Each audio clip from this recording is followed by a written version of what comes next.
Arrgh. I love that intro. It's so beautiful. It's so good. Yeah. Oh, and then we had to and then we were having a change of hosts, and we had to change some of the lines of the show a while back. And Justin's like, "It's going to be so much work to fix it." Oh, but God Poor bless him, Justin. he did. It was great. Yep. How are you, my friend?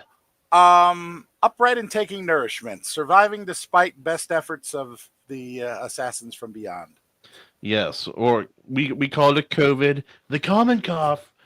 The uncommon cough, the virus from China, it got me again. So I'm a little coughing, a little wheezing. But I am the best wheezer and I'm the best cougher. Frankly, nobody coughs as good as I do. No, it's great, man. And we are joined by AC. Hopefully his little one is controlled. And have you administered a fatal beating? Perhaps if you had administered one before the show, you wouldn't be having this problem. It usually takes 3. The rule of thirds. Oh, okay. Rule 3. I see. This is where you got to resort to a role of babysitter. It's light on one side, dark on the other, and holds the universe together, otherwise known as duct tape or the Force. Yeah, like the plane of that one movie, The Rundown with The Rock. He looks out of this like tiny biplane. He's like, "Is that duct tape?" Like back before he learned to speak in any way besides as a wrestler. Yeah. I'm like, I'll actually be frank. I think that might be one of my favorite action movies of all time, The Rundown. I own it, but I haven't seen it in a long time. It's surprisingly good, and it's funny, and that's very underrated. Yeah, that Scotsman though, the guy, it's like the guy was underrated. He was so funny. absolutely underrated and goofy as the day is long. Except for in that movie, Dude, Where's My Car, where he had to make out with Ashton Kutcher. That was not my. That scene got me. I was surprised. I was like, I did not see that coming. All right, sure. I never saw that variety of comedies, so I've never seen. It's like stoner comedy to the max. It's not for everybody. No, I can't even watch Dazed and Confused, and I can't even get through Fast Times at Ridgemont High. So. I haven't seen either of those, so I couldn't tell you. But those are not the movies we're here to talk about this week. This week, we asked MD what kind of movie he would like to watch. He said Three's Company, and we said no. Then he suggested Sneakers. Yes. Do you know what year it came out? 1992, if I recall correctly. Okay, 1992. In my short clip earlier, I may have alluded that it was an 800-year-old film, and that is possibly not true. But it was a pleasantly. It's a movie from an age that I don't see as many movies from, and I missed watching movies like this when I was growing up. There are all these like undercover kind of like gems from the past and the reason they're underrated is perhaps because all the films coming out in those years were bangers beyond belief, and so really good films like Sneakers got left by the wayside. I think that's kind of what happened to this film. What do you guys think? Well, unless AC's got something, I would probably agree with you a lot on that. I mean, you take one look at the cast. I mean, this is an ensemble dream cast. River Phoenix's last film, by the way, shortly before he died at the Viper Room. Yeah, that was sad. And you sit there and look at it and go, Dan Aykroyd is the only one in that bunch that you're like, wait a minute, what is he doing with all these drama, heavy hitters? Redford, Poitier, McDonald. I mean, there's 3 Oscar winners. Yeah, he's an underrated actor. People kind of forget he's not just funny, and he's not just. Yeah, no, I really like Dan Aykroyd. I like watching him in movies. He sneaks into these classic dramas like Driving Miss Daisy. And he was in that too. I forgot. And he knocks it out of the park every time with whatever he's given. I mean, heck, even in Indiana Jones and the Temple of Doom, he has all of like 45 seconds of screen time, and he makes the most of it. When is he in that movie? I just watched at the very beginning. He's at Indiana Jones and the Temple of Doom after the shootout in the club and the escape in the car. He's the guy that gets Dr. Jones on the plane. And no way. Yes, He's he is. young. I didn't recognize. Yeah, I didn't think it was. I didn't realize it was him. I He's literally out of just watched Saturday it. Night Live back then. Yeah, he's Mary, he was one of the Blues Brothers originally. yeah. Like I remember those movies. And then you got Mary McDonnell, fresh off her Oscar win from Dances with Wolves, playing Stands Great with film. a Fist. But the one person I didn't know out of all that bunch when I originally watched it was David Strathairn. David Strathairn, and it's like I never heard of him, and I'm like, oh my god, the part of Whistler. Yeah, I mean, he just became that part. Oh, for sure. And then Ben Kingsley rolls in as the big bad, and you're like, wow, just I'm surprised. yep. I mean, No, it's an unbelievable film. Yeah, it's really good. It's really the plot is different. It's not as easy to follow as some others. But before we continue with this talk, I'm going to acknowledge our little chat, our little dirty little chatters, real quick. Maji-chan in the chat. She is going to be watching from a ferry. I assume she means a boat and not just your average Seattleite. And then we have King Bob, and they're going to be hanging out with her for a while. Yeah, man, the ferry's going to be choppy today. Hail Iron Seas. I'll be watching out. You know what? Actually, that's metal. That's metal as hell. That's what we want. It's like, if you're not watching in a storm, are you even alive? No. Hey, Maggie, guess what? I went across Lake Michigan on the SS Badger. That's the closest I could do with a ferry, and we sailed between two water spouts. Ooh, not kidding. Literally had two water spouts. Cool. Dipped down just as we were getting about maybe 5 miles out, and all of a sudden I'm just like, wait, what? Something's and I happening. look back at the captain. Captain's looking off one way, first mate's off the other way, and you can see them adjusting the course as these things just sort of sit there like a gateway, and we're under a shelf cloud, and it's looking really dangerous. But then right past these two things, open blue skies, perfectly clear. I'm like, what am I leaving? Oh wait, yeah, it's no, Michigan. for sure. Okay, we're good. Yeah, there's an elf casting a 9th level spell out there somewhere. I'm pretty sure. Yeah, there's a druid on shore going lightning storm. Da, da, da, da, da, da, da, da. I do love the higher end spells, and like I haven't played Dungeons and Dragons before. I've just played, but like I played a fair bit of Castles and Crusades. And the upper level spells in Castles and Crusades are insane. It's like, oh, change reality. Okay, cool. Like, just change something on a whim. It's fun. Yep. But yeah, no. Maji's going to the island. That's why. Yeah. Oh. Yeah, it's even windy outside of this office building where I currently am residing for the course of my office anyway. So, man, that cough is going to kill you, man. It's trying. I know, man. And thank you for being here. I really appreciate it. But yes, I will quickly do I asked Rock to write a funny summary of the movie Sneakers. So let's see if it's funny and accurate. I think I need a voice here. I wish we had the soundtrack to go with this, because that soundtrack was just awesome. It was a fun soundtrack. Hold on. Sneakers 1992 is a techie capper comedy where a ragtag crew of nerdy hackers led by the paranoid Robert Redford gets suckered into stealing a magical black box that can crack any code. Think of it as the ultimate USB stick up for world domination. Grok's humor is questionable. Somebody want to spot Grok half an ass so it can get up to at least a half, 3/4 ass. I'm just gonna speed run it because this is painful. All right. Yeah. Redford's Martin Bishop, a fugitive geek with a shady past, deals with teams up with a quirky squad, a blind audio whiz, a conspiracy nut, a tech bro, and a guy who's basically just there for vibes. Hi, Dan Aykroyd.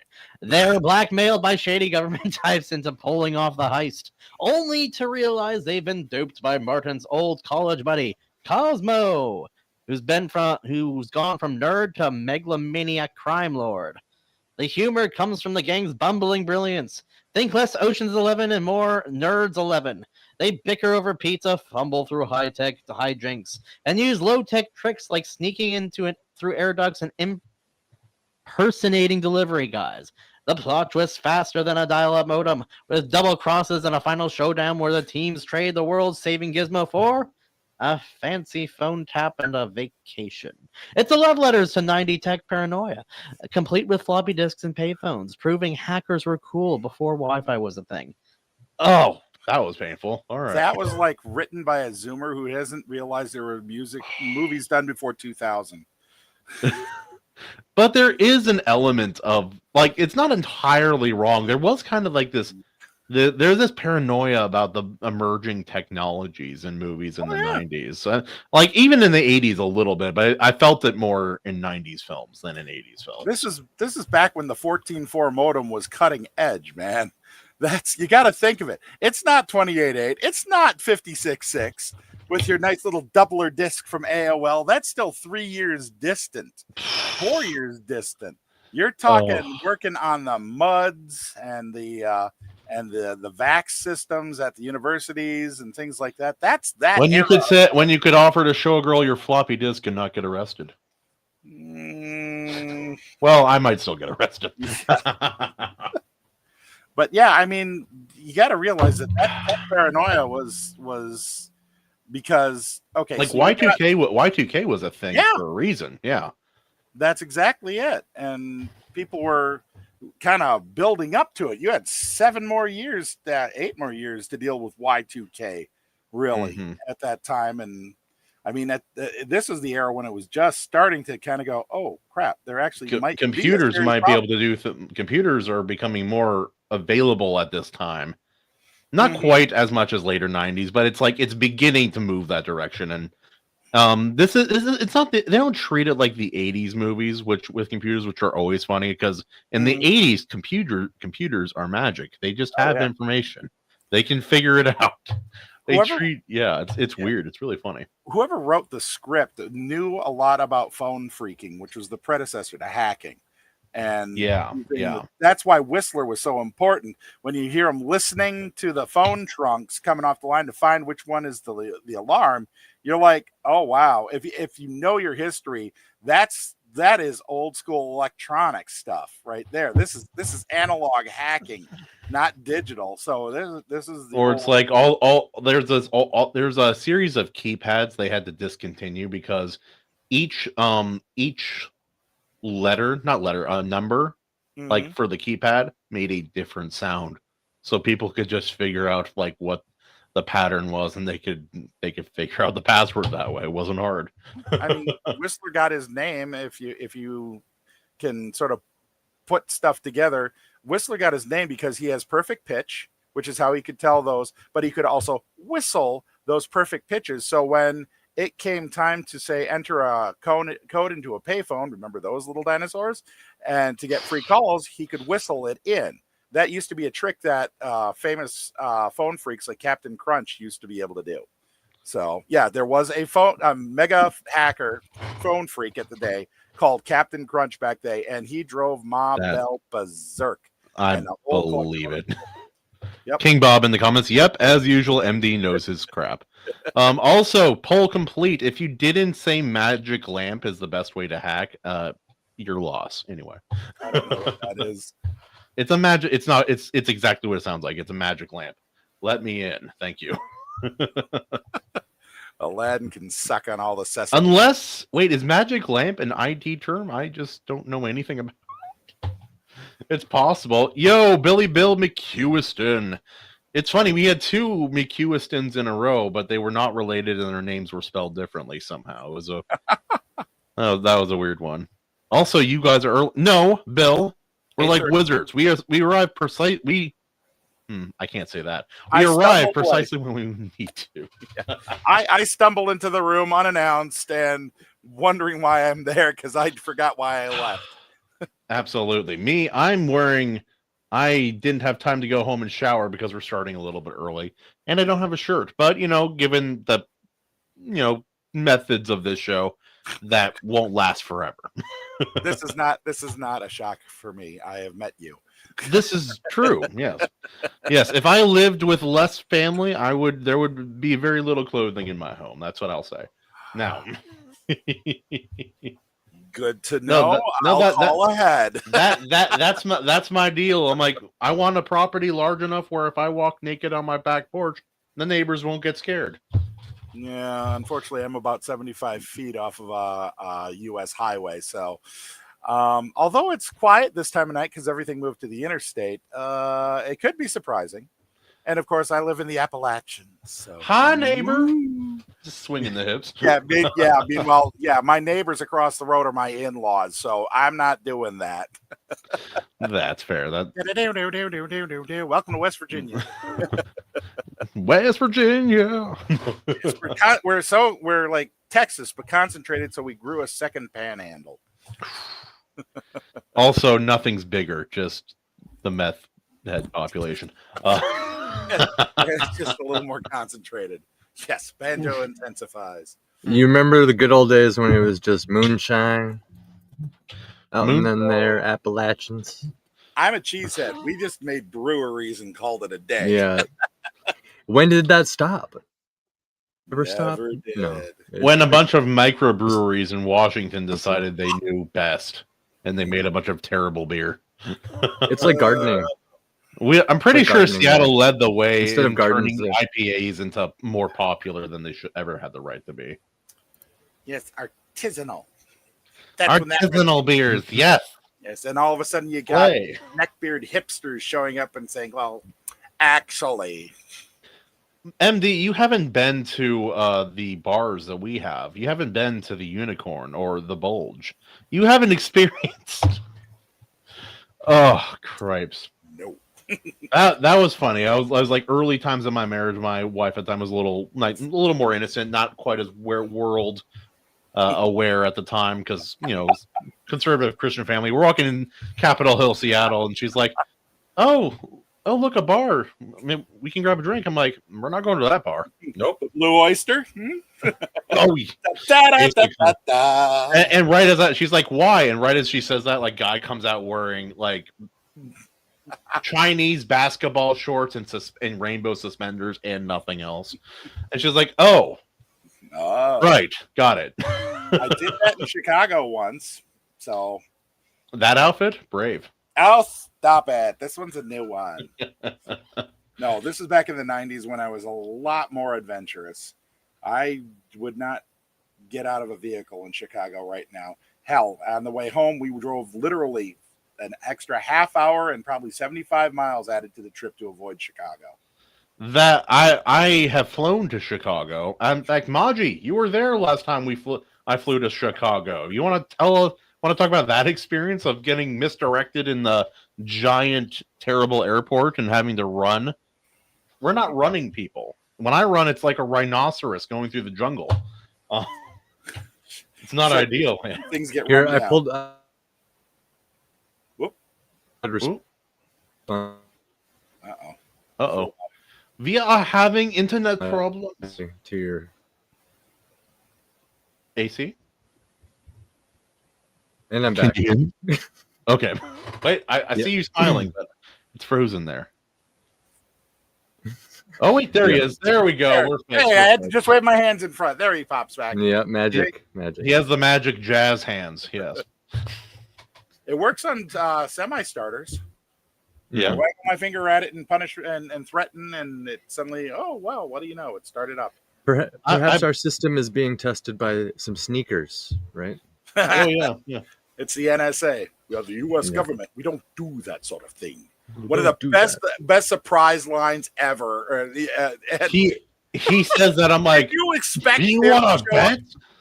Did you expect James Earl Jones to pop up at the end? No, I did not. The cast is the best aspect of the movie, and I have to say, did you guys know Aykroyd was improving? I believe it. He's a comedian first and foremost, so absolutely believe that. Yeah. Yeah. I wouldn't be surprised if they said, "Okay, give us one take naturally, just in case, then take it and run and see what you give us." Yeah, David Strathairn. I love that. I love that actor. I love his role in this movie is really funny as well. I hadn't seen him in anything before then. Heck, I remember the night that I went to see this movie, and believe it or not, it was my parents. If you guys that suggested are it. watching live right now, What's that? I was going to say really quick, if you guys are watching live right now, those listening, breaking news, official government shutdown now unavoidable according to King Bob. Cheers, Bob. All right. Cheers. Thank you for sharing the news. The last time I remember the government shutting down, I got to go into the a national park for free. So good. Actually, I don't think that was the last one, but that's the last one I remembered taking advantage of it in any way. So. Oh yeah. Oh well. Can you imagine, guys? It's like, man, government's shutting down. You guys don't have to pay taxes till we get it back up. Oh no! Shoot! Yeah, What are we let's gonna call the do? IRS Oh, honest, no. let's see how that works out. I feel like the IRS is still working somehow. Yeah. I'm hearing some breathing at the other end of my microphone. Bill, you're bringing up a couple of decent points. Ruby Ridge has entered the chat. Project Mockingbird, MK Ultra, Yeah, and the have you- Tuskegee syphilis study. Yeah, nope. All of these things. There's a The lot list of. keeps going. It Yeah. does keep going. How many examples do we need, really? You know, it's like, come on. I'm sorry, but this all this information just is a giant case of don't threaten me with a good time. I'm sorry. But Yes. all this goes back to the line: our government, that the government would never do that. Our government. I'm like, I wanna bet. go That's back. why this is so topical. That you tell me this is not topical. This is why it's topical. Okay, that's true. That's true. I'll take my looks on that one. No. Like every 20 or so years, our government comes out and is like, oh yeah, those conspiracy theories from like 20, 30, 40 years ago, they're all true. Yeah. And everybody goes, oh, drag. It's like Jack Black in the movie High Fidelity. Have you ever seen that? Yeah. Yeah, that's the good one. Yeah. And he's like, he just looks at the guy and just like, oh, drag. I just love that bit. We need to get, like, really soon, we need to get like a political author or creator on here so we can do the Well, movie I can be Snake political. I can be real political, 1776 political, if you know. Wait. Oh yeah, we'll just watch The Patriot. Yeah, we'll just watch The there we Patriot. go. Have a Now, poll, just watch The Patriot. Not accurate. Don't care. Great film. Yeah. Just like another Mel Gibson film, The Braveheart. Not historic. Like that one's weird. Braveheart's weird because it's so inaccurate for things that don't matter. Like it says dates wrong. That doesn't affect anything entertainment wise in the movie. It's just like lazy. I don't know, but very good film all the same. I did not know that. I just Oh yeah, enormously inaccurate. Also, William Wallace was a dirty horse thief, but we're gonna move on from well, that. if you, I couldn't answer too much, but you also got that popped up about the same year, Rob Roy with Liam Neeson. Oh yeah, my parents wouldn't let me watch that movie when I was a kid. Maybe it's the very aggressive, close-up, forceful, Unconsensual. unconsensual, horizontal exercise sessions that happened in that film. Maybe that's it. Maybe that's the reason that I didn't watch it as a child. Never mind. I'm stupid. Yeah, that movie. Yeah, that movie was intense, and Tim Roth played such a. Tim Roth is a fantastic. I love Tim. Oh Roth. yeah. Yeah. No. Did you ever see his show Lie to Me, where he plays the? Yes, I have. That was a really show cool was show. really good, and the science was really interesting as well. It's not because the science science part, Yeah. just not most people can't recognize and work it methodically that way, but still Yeah. very, very good. If you want to laugh your butt off, watch the movie 4 Rooms starring Tim Roth. Quentin Tarantino kind of helped with the production, but it's a 4 vignette. You know it at all? I've heard of it. I've never seen it. It is one of those things. Tim Roth plays a bellboy at a hotel overnight, and he has to deal with all the insanity happening what appears to be, I think, New Year's Eve. Yeah. Like a witch's coven checks into one room. He has to make sure that It sounds like children sounds like something that of Tarantino a would drug be dealer and his wife that are going out to party take care, or that they don't have any problems. And then you have an insane bet going on with Quentin Tarantino acting and a couple other people. It's just one of those things. But he just there's like, one line with Antonio Banderas and Joan oh Chen yeah, he is draped over his arms, holding him there, and just the setup of the scene at the end of the kids and the drug dealer returns, and just Antonio, he tosses out one line at you to end the vignette, and I literally had to pause the movie because I almost passed out from laughing. It was so funny to me.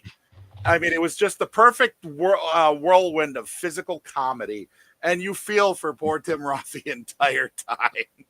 I love a movie where there's a straight man and he's like playing like he's just surrounded by morons. You know, another funny movie that I haven't heard anyone else bring up in a while, Death at a Funeral. I don't think I've seen that. It's not a Tyler Perry movie, but it's like a Tyler Perry movie, as in almost everybody is a black or African American. But then also randomly tossed in there is Peter Dinklage and the guy who played Scott Summers in X-Men. That actor. Oh, James Marsden. Yeah, that's his name. But yeah, he's nervous and he's dating Zoe Deschanel. No. The woman who played Gamora in the MCU. Oh, you know, you know who I'm talking about, but yeah, I don't remember her name either. It's blank. Bill, actually, that's the right way to look at it. Death at a Funeral is so retarded. I love it. Oh, Zoe Saldana. Okay, that is right. But yeah, no, James Mercer is dating her, and he's nervous to meet her father because he wants to marry her. And so he's like, "Oh, here, just take one of my brother's aspirin. It'll take care of your headache. You'll be calmer." His brother is a dealer, and it was not aspirin, and it was acid. And he goes to this funeral and starts tripping balls, dude. It was, and then Peter Dinklage was the secret gay lover of the guy who died, and he's there to get compensation. The movie's fantastic. It's terrible, but very, very funny. Anyway, we're talking about sneakers, but yes. So anyway, we've drifted a little, I think. Just a touch. Great soundtrack, like you said, super memorable. Some would say probably iconic from what I've read. Horner? It's very well. Horner was really good. Like I have my favorite composers. That was at his peak. But Horner is one of those guys. I'm like, yeah, he was super, super legit. But the solo artist was Wynton Marsalis. Wynton Marsalis? Yes, classical. Him and his brother were child prodigy musicians, and his brother did piano and he did saxophone, and it was beautiful. We need to bring saxophone back as an instrument. Whatever happened to it? He's up, Kenny G. I play sax. Yeah. What do you, Barry, tenor, alto? What's your deal? What you do? What you got? What you like?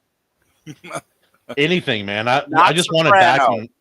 I want to hear saxophone back in soundtracks, and I want to hear it back in rock and roll. Remember back when sax was in like old rock bands? I miss that. See, dude, me too. I think Clinton made it cool, and then the whole scandal came out, and then the scandals kept coming out, and then it just became more uncool the more uncool Clinton became.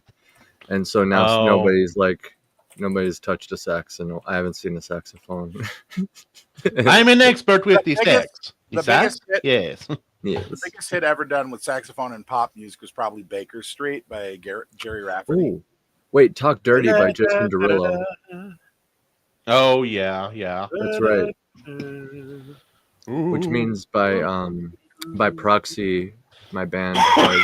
Well, we didn't put sax in our cover of it. But yeah, okay. So I guess saxophone's still floating around. Oh yeah, places. Kind of making a little comeback over in Britain, from what I hear. Yeah, but we don't take anything they do seriously. And King Bob says, as a trumpet player, I must hate you, Iron Seas. It is the law. As a trumpet player, also, I don't blame you, King Bob. We're self-hating. I am. He's one of those self-hating saxophone players. We all know. One of them self-hating seamen. He hates semen. That's not. Oh God. But anyway, not him though. He loves it. Great, This great. guy stinks. Yeah, Doctor Who made up Britain. Yeah, that's it. Oh goodness. Yeah, no, that's fair. That's fair. Any country that would produce a show like that, it's not real. No, the show's real. It's the country's made up. That's what it is. Right now it is. Like, people are fighting back, though. It's really good to see. I love that. Oh, have Yeah. you? Not to Well- get political, but Pray for Britain's daughters. Jeez. For real. Well, it looks like there might be a nationwide strike coming if some of these people on what they're talking on the whole digital ID. 3 million showed up last time. Yeah. Warning, I have been seeing a lot of AI videos of protests that are not That's fair. happening. yeah, You gotta yeah. be very careful, because I was sitting there watching one once and I'm like, wait a minute, there's the repeating pattern. And Wait, why pause. is that- Maji, you come back to ask about semen? You haven't commented in like 20 minutes. Come back. She Semen? likes sailors. What can we say? Yes, that's it. Yes. Love you, That's Maji. what I'm going with. What do you Save my sanity. Uh-oh. AC, get, Maji? we just heard the very aggressive end of that, whatever it was. Ugh. But yeah, no, this movie, the pacing is definitely old school. It's really weird going back and watching an older 90s or 80s film when you haven't seen one in a while. And you're like, or God forbid, like 70s and 60s. And you're like, oh yeah, no, it's not. The pacing's very different. I don't know if it's better or worse. It depends entirely on the film and your own attention span, I think. I can tell you part of it. It's not everything sucked into the Predator 2 bullshit of, we've got to have that hook right off the bat, man. And we got to see blood and explosions and cars chasing it, rah, rah, rah, rah, rah, because otherwise nobody's going to watch. I want to start off a video like that. Blood, just like the blood scene from the Shining. Explosions, oh yeah, the not James Cameron, but what is his name? Never mind. Michael But Bay. yeah, you get it. Yeah, yeah. Michael Bay explosion. Michael Bay Titanic scene. Let's see, a few That's others. James Cameron in Titanic. Well, if you want that, just watch the opening or the scene out of Scrooged where Bill Murray is mouthing along to the ITC or the IBN commercial, blood, carjacking, blah blah blah, and it's like, join us for Christmas. Like, Yes. this is like, you expect at the end to snap into a Slim Jim. Yeah, Merry freaking Christmas. I've been following this channel like on Instagram for a while now. It's like songs that shouldn't work, and it's either songs in movie scenes where it shouldn't work, or it's two songs together that shouldn't work. And some of them, like some of the Wizard of Oz scenes edited with different music, is hysterically funny. That sounds like a "There I Ruined It" kind of thing. Where Oh, very very much so. There's a scene in Matilda, and they put Dragula by. And then they put that as the music, and it works really good. what was it that I just saw? Oh, I just found a video. DJ Cummerbund does a video of a mashup he did of Love Shack, APT, Britney Spears' Toxic, and Dragula, all mashed together. And All mashed together, huh? It is glorious. And it's insanity. You see a little sign at the side of the road that says 15 miles, you Dragula. You're like, okay, here we go. I do love when it just works. Like for me, I've been messing around coming up with concepts, and I've been writing the lyrics for a bunch of songs recently and coming up with like concept stuff using like Suno AI and such. But it's fun, and if I'm writing the lyrics, which is what I can do, it's fun. I enjoy it. Yes. But It gives people who wouldn't normally have the opportunity an entry level, because if it just starts with you writing words, and then I don't know, you get a couple. It's hard to give it life with just words. It's the beginning.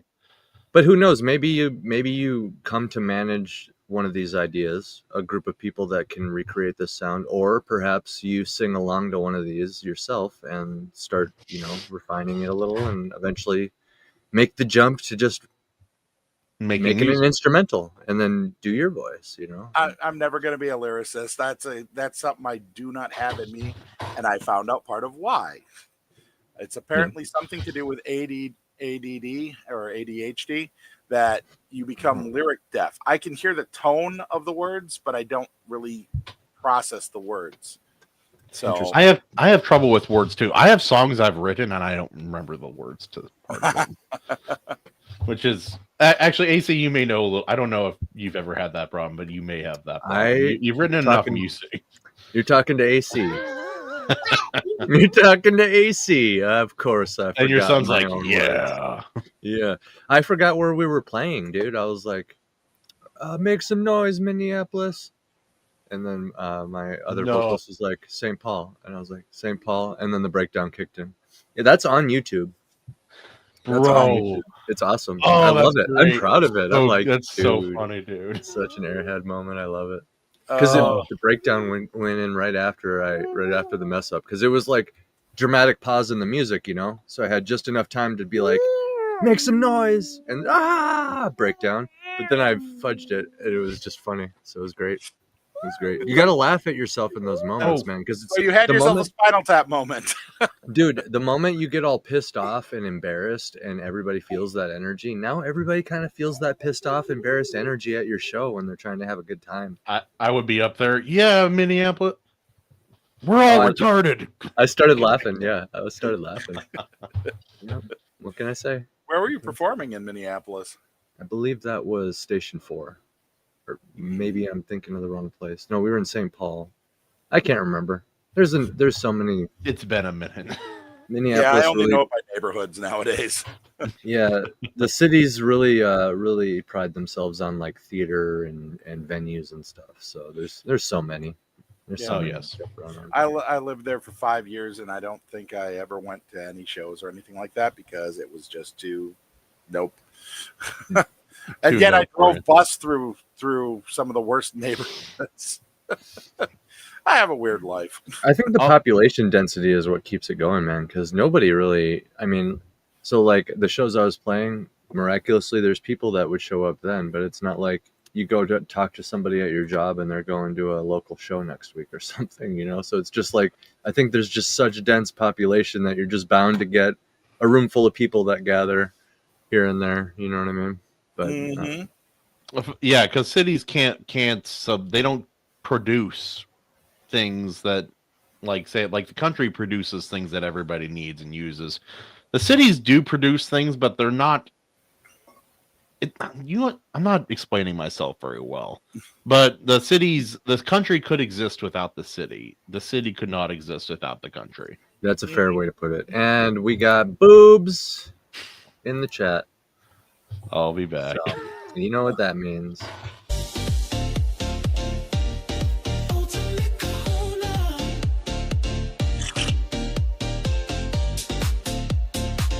You gotta give them what they pay for, Boncher.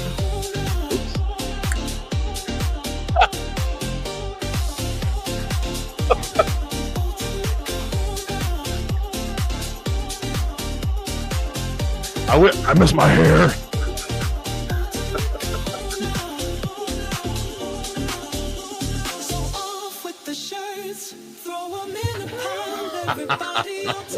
Whiskey Tango Foxtrot all.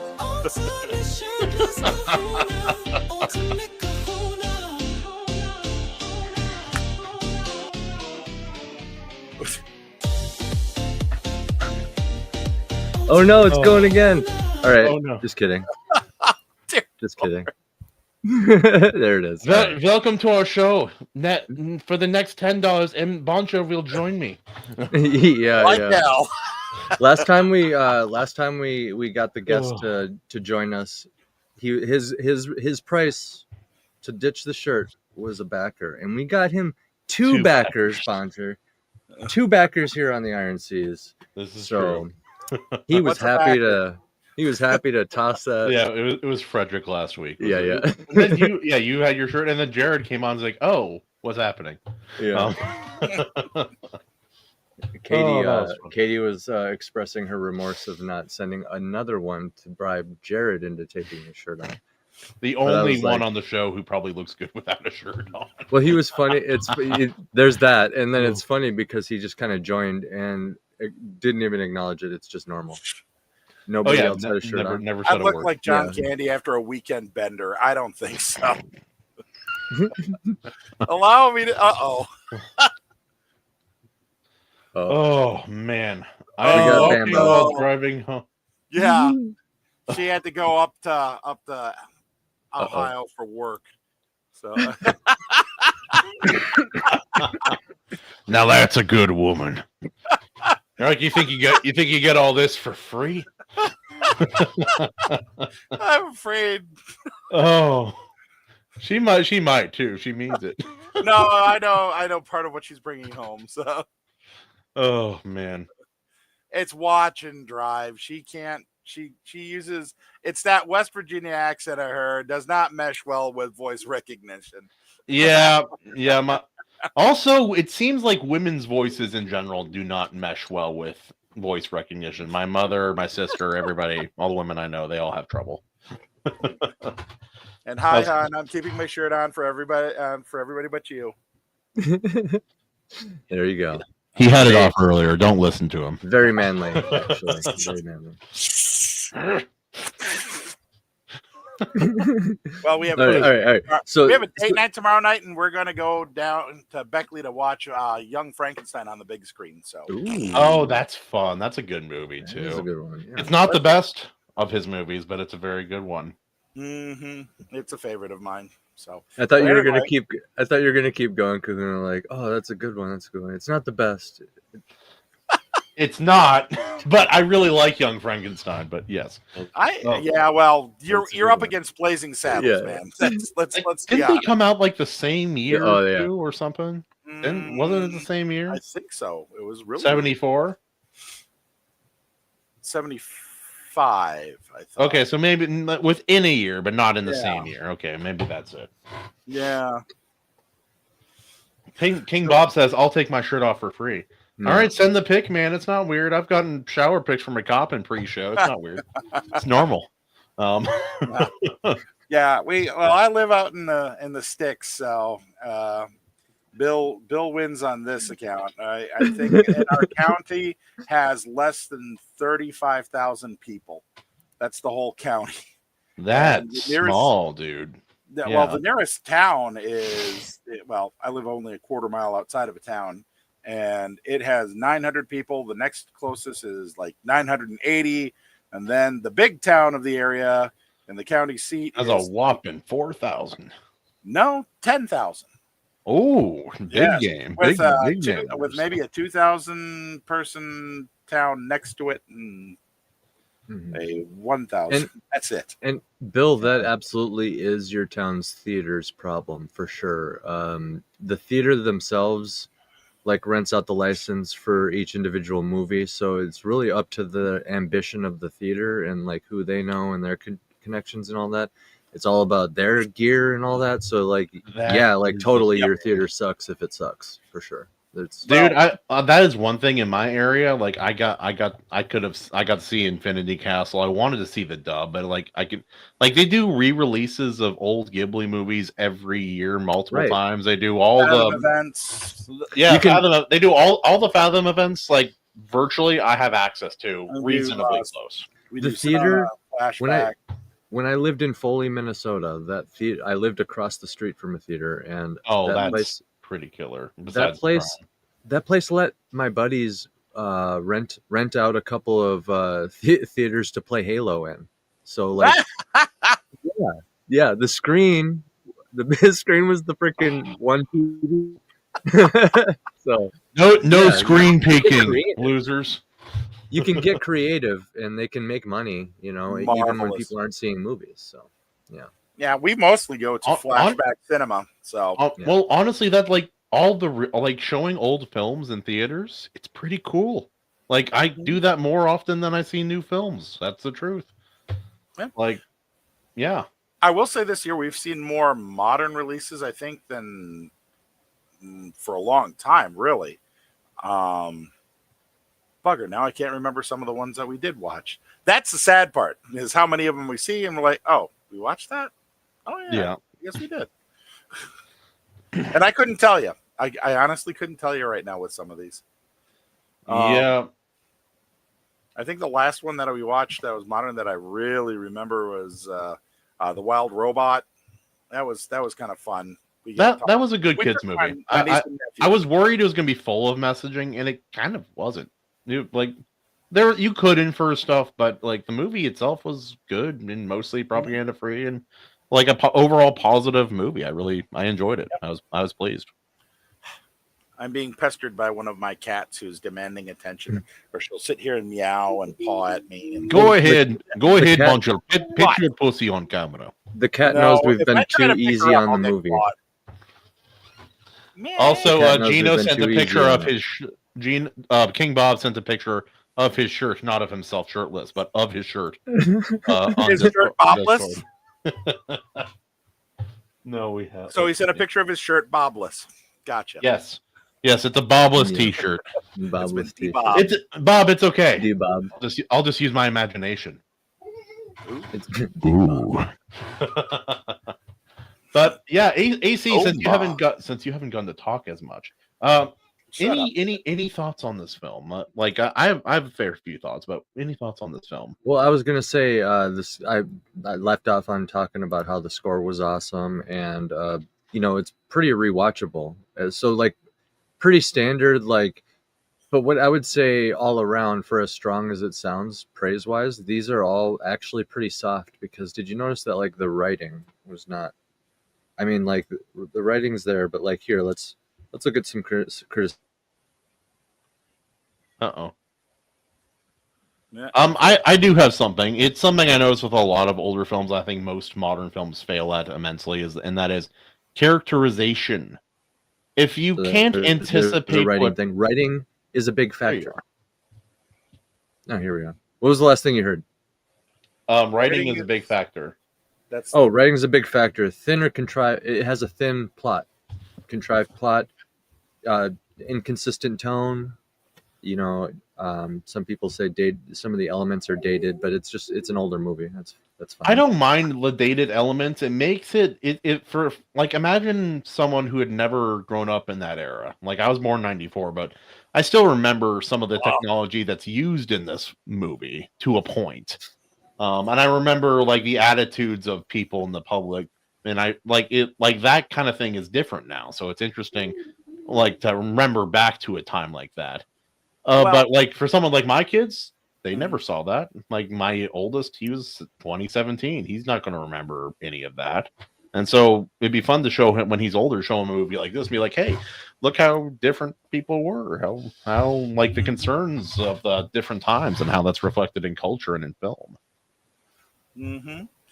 I wouldn't say it has an inconsistent tone. It's always it dribbles. It's a type of movie that isn't done nowadays because they are such manufactured products, and they're laser focused too much. This is more of a character driven story. You're right. It's in a lot of ways it's a very simple plot line. It is a heist film. Heist films by nature are always really simple, but it digs into the chemistry of the characters of these oddballs trying to do a very difficult task. Now, it's when perhaps they're underqualified for the task, even. Them all trying to give advice to what to say to Robert Redford. That scene is so funny. That it was so funny because, like, they're all giving advice and they don't work. They're not giving advice. They're not saying things that all work together. So he's like, he has to decide what to ignore, what to say, and then like, because he realized if I just say what they're telling me, it's going to sound like retarded. It's not going to work. See, and I think we're discovering this is probably one of those competitive edges to the movie where you can't do it all, right? So they're trading a bunch of cool characters for a thinner plot. Mm-hmm. And giving And the it's okay. characters And I don't mean like, yeah, because hold on, am I back? Am I good? Yes, you're back. He's black. Okay. I'm black. So You could argue the same thing about my A Saga of Sunset story, my graphic novel. It's essentially a parade of characters. That was my intent from the beginning, is to show a bunch of cool characters going along a simple plot. So you could argue like the same thing in a lot of different ways with different things. But the main thing I'm getting on here is the tonal inconsistency, because it's trying to kind of be comedy, drama, and like a thriller. Well, all can in we one can we talk about one aspect that they're not, that modern audiences don't talk about when reviewing films? Films used to be able to be multiple things or have elements of different things, and it wasn't weird. Like an adventure film was always like an adventure film was never, like in the 90s and early 2000s, wasn't just an adventure film. It was an action film. It was a romance. It was sometimes a heist. It was sometimes like 5 or 6 other different things, and it all kind of works. Rewatching I'm letting my kids watch the Indiana Jones movies for the most part, and yeah, no, like it has all of those elements in those films, and it works. And maybe this film doesn't handle it quite as well as say something like Indiana Jones, but I like people used to be a bit more adept at having all of these shared elements and having still a consistent tone for the story. What do you guys think about all that? Well, it's definitely a different pace and tempo because it was written, and to steal a fluffyism, it was a different time. It was a different time. People couldn't make a phone call while using the internet. Heck, back then you couldn't use the internet unless you were at a college computer lab for a lot of those places. Or if you did, yeah. Back then, yeah, I wasn't even born. 92. So yeah. I can tell you, I got my first modem I got my first modem around that same time, but I only used it for AOL. And I didn't even start web browsing until probably 95, 96. Hey, dude, you want to see the grainiest Playboy picture of all time? Only take 19 minutes to load this 4-pixel image. Oh yeah, God, I remember how hard that was to deal with. That was a choice of words, my friend. That was very hard to deal with. Yes, very hard. LimeWire days, dial up. King Bob says, "I'm not even sure which country I was in '92." Oh yeah, you were in Japan for a while. So where were you? Were you pretending to be Indian again? Was that what you were doing? You're like, trust me, tech is going to go mad over you guys in a couple of years. Emperor of Japan. Give it time. But yeah, no, there. I think, like, I see why this film wasn't like the big film of its year, but it's a very good film, and I enjoy watching these films. It's like a while back, Boncher, we had all of us hosts. We all pick. This is back when we were doing polls for which movie we would have watched until we decided that was too much work. We all picked a movie that we wanted from the year each of us were born, and it was a hard choice because every one of those years had a ton, like a huge amount of incredible movies. Good shit.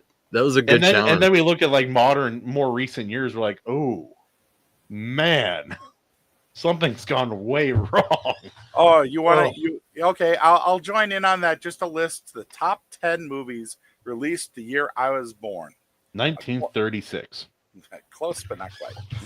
A Clockwork Orange. Oh yeah. Willy Wonka and the Chocolate Factory. Damn. The dude. French Connection. Dirty Harry. Fiddler on the Roof. The Last Picture Show. The Devils. Diamonds Are Forever. Clute. And Harold and Maude. And that's just going in. That's just a list, yeah. Yeah, that list was by popularity on IMDb, not by U.S. box office, which God only knows. Yeah. There you go. No, it's embarrassing. Go ahead. I got Die Hard 2, Total Recall, The Hunt for Red October, Back to the Future Part 3, so not that big of a deal. There's a Thunder, Predator 2. I'd say the biggest deal there is Total Recall. I don't know. I really like Predator 2. Predator 2 was a groundbreaking film, if you think about it, that still echoes through today. All that What? cultural enrichment. Yes, I remember. No, cinematically. No, I actually agree. I'm just making okay. fun. Well, But, you know, but okay, you're okay, right. okay. So Total We Recall got still phenomenal.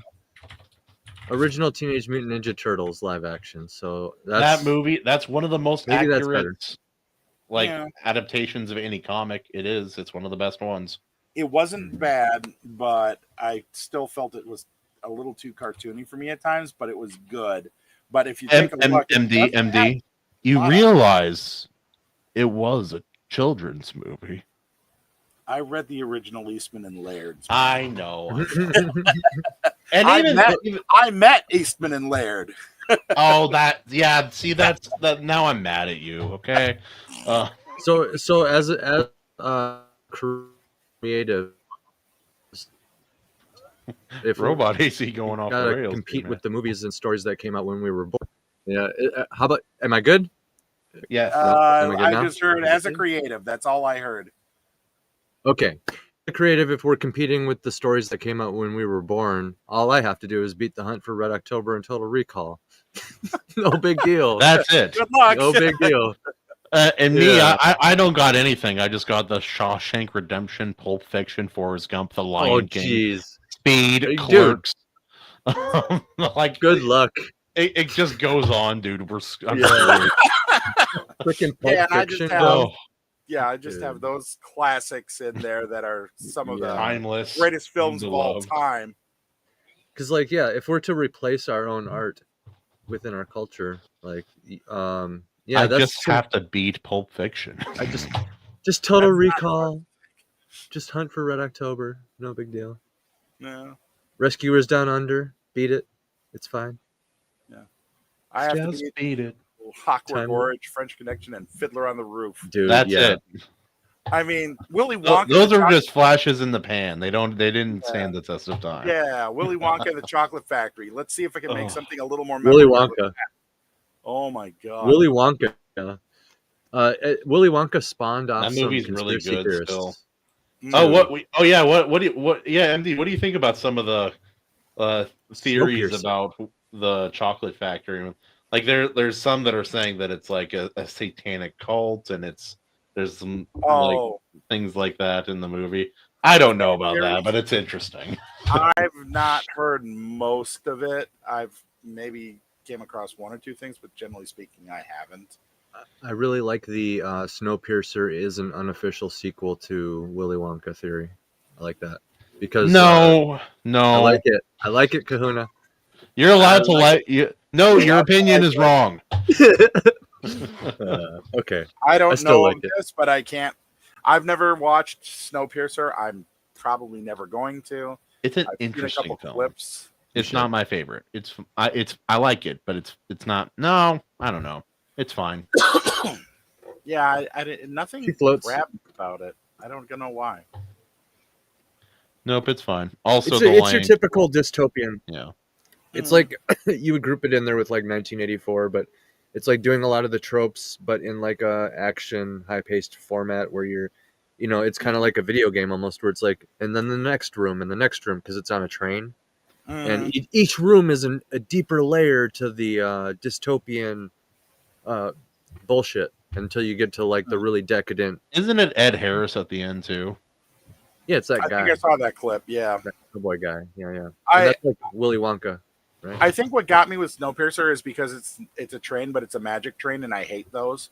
It's like I won't even watch Polar Express because of that. What? Yep. Oh, it's not magic. What do you have against magic trains? I don't like magic trains. I don't like Thomas the Tank Engine. I don't like Polar Express. I don't like Snowpiercer. I like realism in my trains. Your That's why I suggested. Your autism is showing. No. Yes. Yeah. Hey. That's a lot of tism you're waggling your tongue at.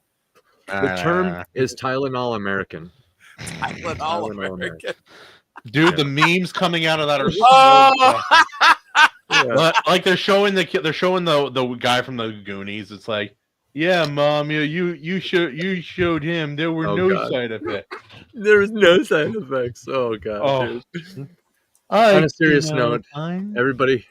On a serious note, pray for the young lady who almost OD'd to prove Yeah. Trump wrong. Oh, there's many of them. It's not With just the one. Tylenol. Yeah, there was a few of them. There's probably several hundred. Oh, geez, yeah. I've been Probably. seeing shorts That'll showing up show on 'em. Facebook, and yeah, okay. Th- Yeah. Kiss that that liver goodbye. Yeah. that's sad, but then I'm like inspired because then you see like the Christians in Nigeria, like they're sitting in the rubble of their burned down stone church and they're still there Yeah. worshiping when like thousands of them are getting killed all the time. Yeah, you don't really want to get me going on that. Choo choo. MD, you seem like a train guy. That's not an insult. It's just What I was doing earlier today, when I wasn't doing other stuff, was working on Railroad Tycoon 3 on a custom map of the United States. Dude. Railroad Tycoon 3. Railroad My Tycoon people. 3 is My the people. best one of it. And Roller nothing is Coaster close. Tycoon. I I love did it, that one. but if I had a copy of 3, but somehow it vanished. It disappeared in a move, and I've never gotten it back, and I so want it back. I bought Railway Empire, hoping it would be even close. Not even close. Not even close. What Pop Top did with What did they not have the Polar Express as a train you can build, or did they not have the Hogwarts where's Express? the beat your ass port on my computer? Yeah, where's that button? I want my Don't if threaten there me ever with is a a good Railroad time. Tycoon 4, Sid Meier's did Railroads after that, where he turned the whole thing into basically a toy. And I was like, no, I want a simulation. I want to feel the freaking ballast under my fingers as I'm typing. This is the nerdiest thing you've ever gone on. Well, I'm here for it. I'm here for Hey, it. dude. I wrote for Pogue One anthology a short story called 88 Unicorns, and it was about a sci-fi the 88 uniform MOS for the Army, which is Railroad. And so I wrote a story about that. It was not picked up because it wasn't sci-fi enough. But it's sort of like a combination of Runaway Train and I don't know what else to even liken it to, but it was almost Runaway Train meets Mad Max in certain respects. Okay. It was a great short story, but it didn't get picked up.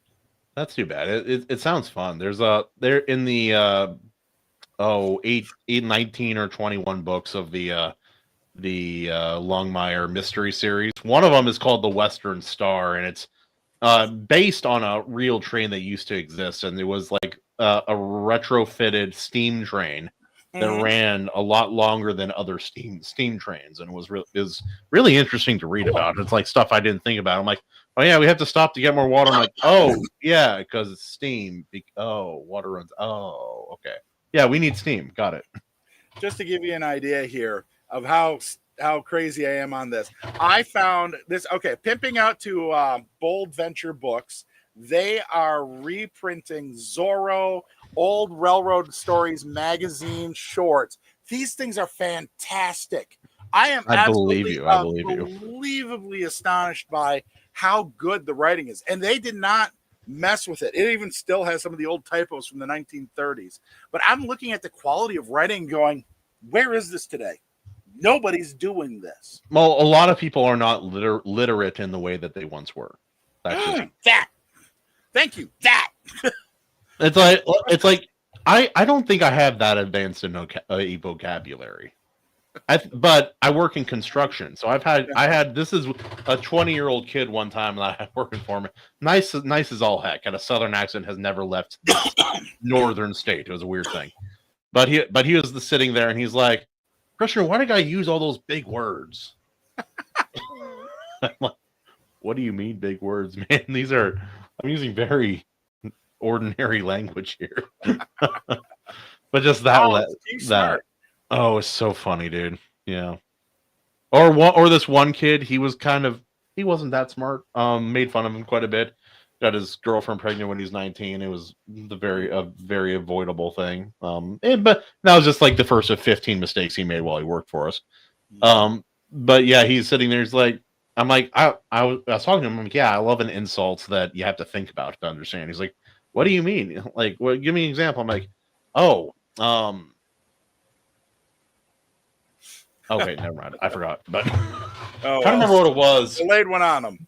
Yeah. Yeah, and he didn't. He's like, I don't get it. And then like 2 hours later, he's like, that was kind of mean. That's good. He figured it out like 2 Kind of hours later. scathing, bro. Oh, what was it? Cut deep. Oh, Christ. it's like wisdom has ever chased you, but you have always been faster. You've always been faster, yeah. Something like that. Yeah. He didn't get it. Classic. That's a classic. Oh, it's a good one. So yeah. And no, I don't know if I could survive talking trains with Readout. I think he would still bury me because he's a stats guy and he likes original sources. I don't care so much about that. So he's the kid who did his History Day project and then never stopped. He is the History Day project. It actually became him. Yep. Well, we did a History Day project when I was in school. It was a group of 3 of us, and we had problems because when we would hang out to work, we would end up effing around and not doing anything. And then we picked a really poor subject matter for our project. It was the Henry rifle. Very cool to learn about. Not enough there for a full display and project. So then we had to switch. We're like, F it, YMCA. Man, that was fine. We did pretty good. Yeah. They invited us to go to state, and we said, nah, bro, sorry. Yeah, we're happy with our prize. We'll go home. Mm-hmm. But yeah, let's finish up with sneakers here. Final thoughts and a rating of float or sink. We'll start with Andy because he looks like he's ready. I'm gonna say a float, but it's got a couple big dings in it. A couple of dings. Oh no, he's frozen. Yeah. That's a very flattering image to be frozen on. It's an unfortunate freeze frame. It's I've had worse. All of my freeze frames are bad. I leave for 15 minutes and the jacket is off. Well, yeah, Maji, that's what I used to say to the parents of women I was dating. I would go into their house and I'd meet their parents and I would test to see if they're paying attention. I'm like, oh, excuse me, do you mind if I take my pants and jacket? They never caught on. They never caught on. I was so happy because that would have been awkward to explain if someone didn't get it but caught it. I always take off my pants and jacket. But yeah, no, MD, take it away. Final thoughts, sink or float? Oh, floating with great seamanship. That was one of the better techno thrillers of the 90s, which is better than most thrillers nowadays. We've had a few of those techno thrillers. Guests have requested. Mm-hmm. Yeah, it's no perfect film. That's to be sure, but yeah. That's something I like about you. You don't always like something that's the best, but you like something that's overlooked and interesting, and I appreciate that. For me, I was surprised. I liked the character. I think the characterization was very strong. You knew something about all of these people by the end. You could kind of you could imagine them in a scene, and you can imagine how they might act or respond to certain stimuli, and that's a sign of good characterization. I think that's a really overlooked part of a lot of films, but especially this film. This film definitely floats. It's not a skyship, but I enjoyed this film. I'm happy having watched it, and yeah, I'd show my kids someday. I'm like, hey guys, look at this. Payphones. Mm-hmm. Not only payphones, but dial-up modems. Oh yeah, the computer scene. Yeah, I'm like, this is like high-end technology back then. This is wild. I love it. Oh yeah, the one thing that movie that still blows me away is the Braille terminal. That was fun. Mm-hmm. Maji says was helping the seaman. What? Nope, you can't win, Maji. Sorry. Just take the L and join us. One of us. One of us. I get to see that, and I want to see that movie. Yeah. Freaks. For those who don't know. Yes. And in the scene where the math nerd is getting seduced and he's like throwing her away. I'm like, this would never happen. This is the only scene where I'm like, this is not possible. Sorry, this is not how this works. I don't know. He's like, man, get those breasts out of my face. I need to do math things. Yeah, out of No, my... that's very autistic. It's like, ma'am, would you get these out of the way over here, please? Thank you. Let me do my math. Yeah. Wow. Oh, We got this just in from Maji, straight from the Iron Seas. oh, that image goes hard though. It really does. No, We, I like the Washington ferries, at least the boats. Yeah. So you seen it here first, folks. Iron Seas is worldwide. We're going global. I do wonder how she's taking a video. She's taking a video of her. MD, you're muted. The new iPhone in your eye. What do you mean? She got Google Glasses. Or Yeah, most people don't carry around a second phone or an alternate camera. How is she getting that footage? I'm kidding. No, I'm. No, Avi, answer our questions. The iPhone. Weird this out, man. AC, Neuralink. No. Yeah. Too much. Okay. No, I'm kidding. You're fine. You're fine. You're fine. Actually, there is that guy who lost his eye. He's a veteran who lost his eye due to an infection after a combat injury, and he made his own like bionic eye, and it's pretty sick. I don't know how comfortable I'd be having a battery in my head, but to each their own. Yeah, that does not seem bueno. No. So okay. So Oh no. Well, what did AC, guys say? Robot. Wait, I hear you, but I don't see you moving. I may share this screen here real quick. Bill has something for Andy. Yeah, Andy's stuff is not working very well right now. Let's see. Andy, if you can hear me, share my screen that I'm sharing. This is from Bill. Choo choo. That's great. I was just saying, I floated it. What did you guys give it? Both float. Both. It's a floater. We can play the damn clip. Play it. You heard him. Get the clip.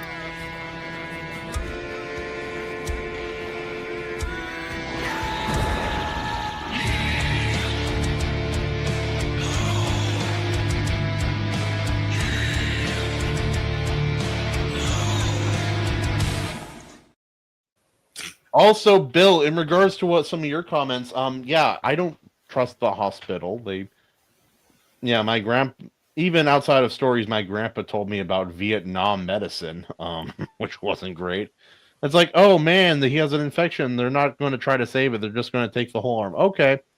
Oh, we messed up. We took the wrong arm, but we still have to take the other arm. You're now a double amputee.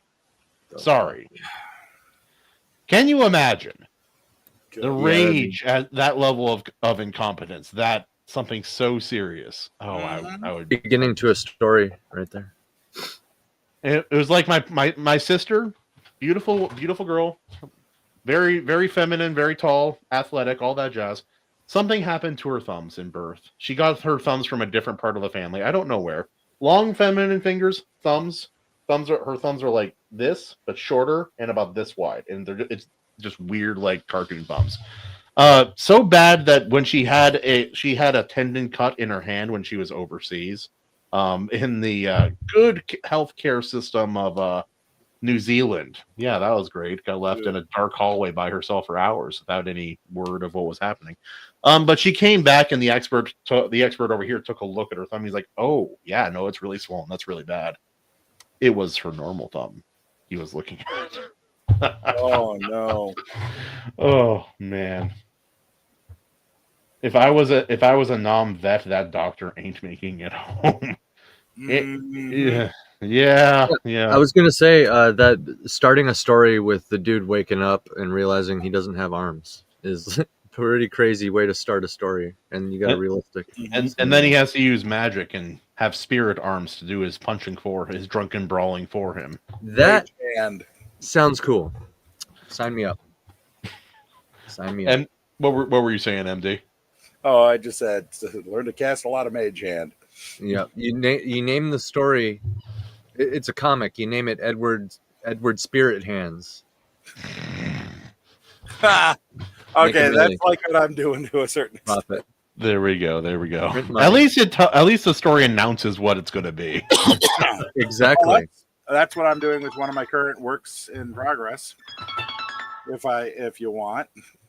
Yes, yeah, well, yes, we are here. Tell us Yeah. of your current work in progress. Yes. How is your job at the dancing pole going? Okay. The project that's front and center at the moment is called Mech Family Robinson. It's sort of like BattleTech mashed up with Swiss Family Robinson with shades of Sound of Music and Pitch Black. We got a weird combo yeah. here, brother. Yeah, Oh, when I started working out the logistics for how would I do BattleTech meets Swiss Family Robinson, all of a sudden pieces of Pitch Black and Sound of Music started coming in, and I was like, "That's So funny. not right, but it works." Yeah, that's right. King funny. Bob's an alpha reader. He's gotten some inside scoop on it so far. And yes, I am trying to get it to move forward. The biggest problem I've had lately has been dealing with the technology of how I want to work with battle mechs. That's the thing. I do not want to basically go, oh, well, I've seen battle techs and I don't want to get, Blainely Pardo mad at me for, ripping off him or Mark Wander. What is his like Sky and Tide or something? What is it Land called and again? Sea. I'm gonna have mine. Ocean and Ocean and Ground, yeah. Ocean and Ground. Yeah, it's gonna be. It's No. completely different. But the thing that we talked about AI using it for, getting ideas and ideation. And that's something that I've been doing. I've been looking at a lot of stuff regarding fifth generational warfare and Ukraine and how that would affect mechs. And let's face it, without a shift in technology, drones will basically own any mech out there. So I've been trying to do research to figure out, all right, how can I work with this so it isn't like insta death for armor? And I've found some interesting things out. And then fifth generational warfare, signal intelligence is going to be, or signal electronic. The more automated warfare becomes, the more signal intelligence is going to be critical. Obviously, Yeah. Tylenol tall boys. AC, holy crap, dude! I've already got enough damage from Tylenol over the years. But I came by it legitimately when I shattered this thing. Good Lord. Oh, yeah. 1,800 milligrams of Tylenol frequently. It's rough. It's really bad for you. Yeah. But lots of things are very bad for you. So, Yeah, and we're discovering At least you're not things. pregnant or a woman or a very young child. I just look like I'm pregnant. I've been nursing this pregnancy for years. Yeah, it's not doing me any good. Figured I'd show you what a real writer's body looks like. A real writer's body. Yeah, That's one of my writer, that's one of, author. that's one of my that's one of my writer. oh Yeah, yes, writer. That's one of my favorite jokes from 1403 It's pretty good. or 1408. That the movie was John Cusack and 14. Oh, John Cusack in the Stephen King film. yeah, that Stephen King story. He's like, would you like some scotch? Or it's like, do you drink? I said I'm a writer. I'm like, Yeah. that's about right. I said I'm a writer. Yeah, like Actually, that movie was unsettling. It's an unsettling film. I have never seen it. It's really surprisingly good. I think one of the alternate endings is better because it has like 3 of them. But it's like like all Stephen King projects are like, we have to find a way to make this ending good, right? Let's just try 3 of them. Maybe that'll work. Oh my. But yeah, no, that movie's fairly unsettling. And John Cusack has one of the best like freak out scenes I've ever seen in a film. Period. Yeah, he's quite an actor. I just wish he would stick to keeping his mouth shut about other stuff. That's every actor virtually. True. More than most. It's like some of them it's just like it feels like you're reading a script here. With others it's like you are really out of touch, aren't you? I believe somebody said it once, and it was glorious about a certain celebrity that he says the guy just tone deaf posts all the time, and he says Stephen the guy King. just loves feeding quarters into the dick punching machine. That's because he kept getting reamed out. Right. So, by the way, as you can see there, that's my Substack where a lot of the stuff is going on right now, and Royal purple. Yes. Yes. I take my favorite color. Suck it. I like your Ewok village. Well, that was a bunch of hoardings in sequoias, and they had gotten the drop on my heroes. With tree houses that advanced, yes, absolutely. Yeah. Well, it was those are the old timber fort style. Yes, I had to do my research. That's one trope I haven't been tired of in sci-fi or in science fiction or in fantasy. I don't get tired of the giant tree trope. I know there's reasons it doesn't work in reality, but I like the giant tree. Oh trope. no, redwoods in California. It works. No, I'm not saying these. Like I'm just saying big trees in general. You mean but like you mean like giant villages? You mean like giant? I mean like I'm like the world tree or like the home tree from Avatar, stuff like that. Ewok villages. That shit's Ewok awesome. villages. I love the lore. I love the behind the scenes lore about Ewoks. They like George Lucas wanted to do Wookiees, but it was easier and cheaper to pay little people and have smaller Oh costumes. come on, George Lucas. We could have had Wookiees. It's worse than that. He also had his. There was more. He had his investors behind the scenes saying, "You're going to make something for the kids." Yeah, it's true. For merchant. That's fair. Yeah, that's fair. That's what tipped it over to mini Wookiees. It's literally Ewok Wookiee. Oh my god, you're so right. I didn't even know that my whole life. Dude, you know my favorite naming thing about Star Wars. There's one fat fighter star pilot, and his name is Porkins.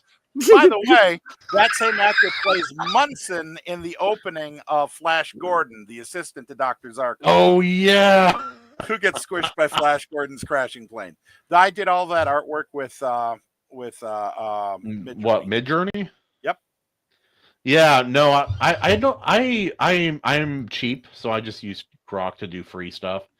But you've come up with some good images. Well, I'm actually to the point of where I am for hire for book covers. So, oh, nice. Yep, we have gotten to that point. But here's a question. I have I joke a lot, but real question: do you consider yourself an artist in that specific realm? Since I did go to college for 4 years for that, yes, I am an artist, but I also know that this is not art as we would consider. I cannot draw. I cannot paint this well. I can't draw this well. So I go ahead and use that to. She has two compelling points. 3, but one is in the floor. Dang, that was quick. I was scared by what you meant by 3. Chat saw that. That was a sharp snapback there, MD. Bill, you don't understand. This is back in the 40s. College is actually worth it back when he went to college. That's the 1840s. For those who aren't paying attention.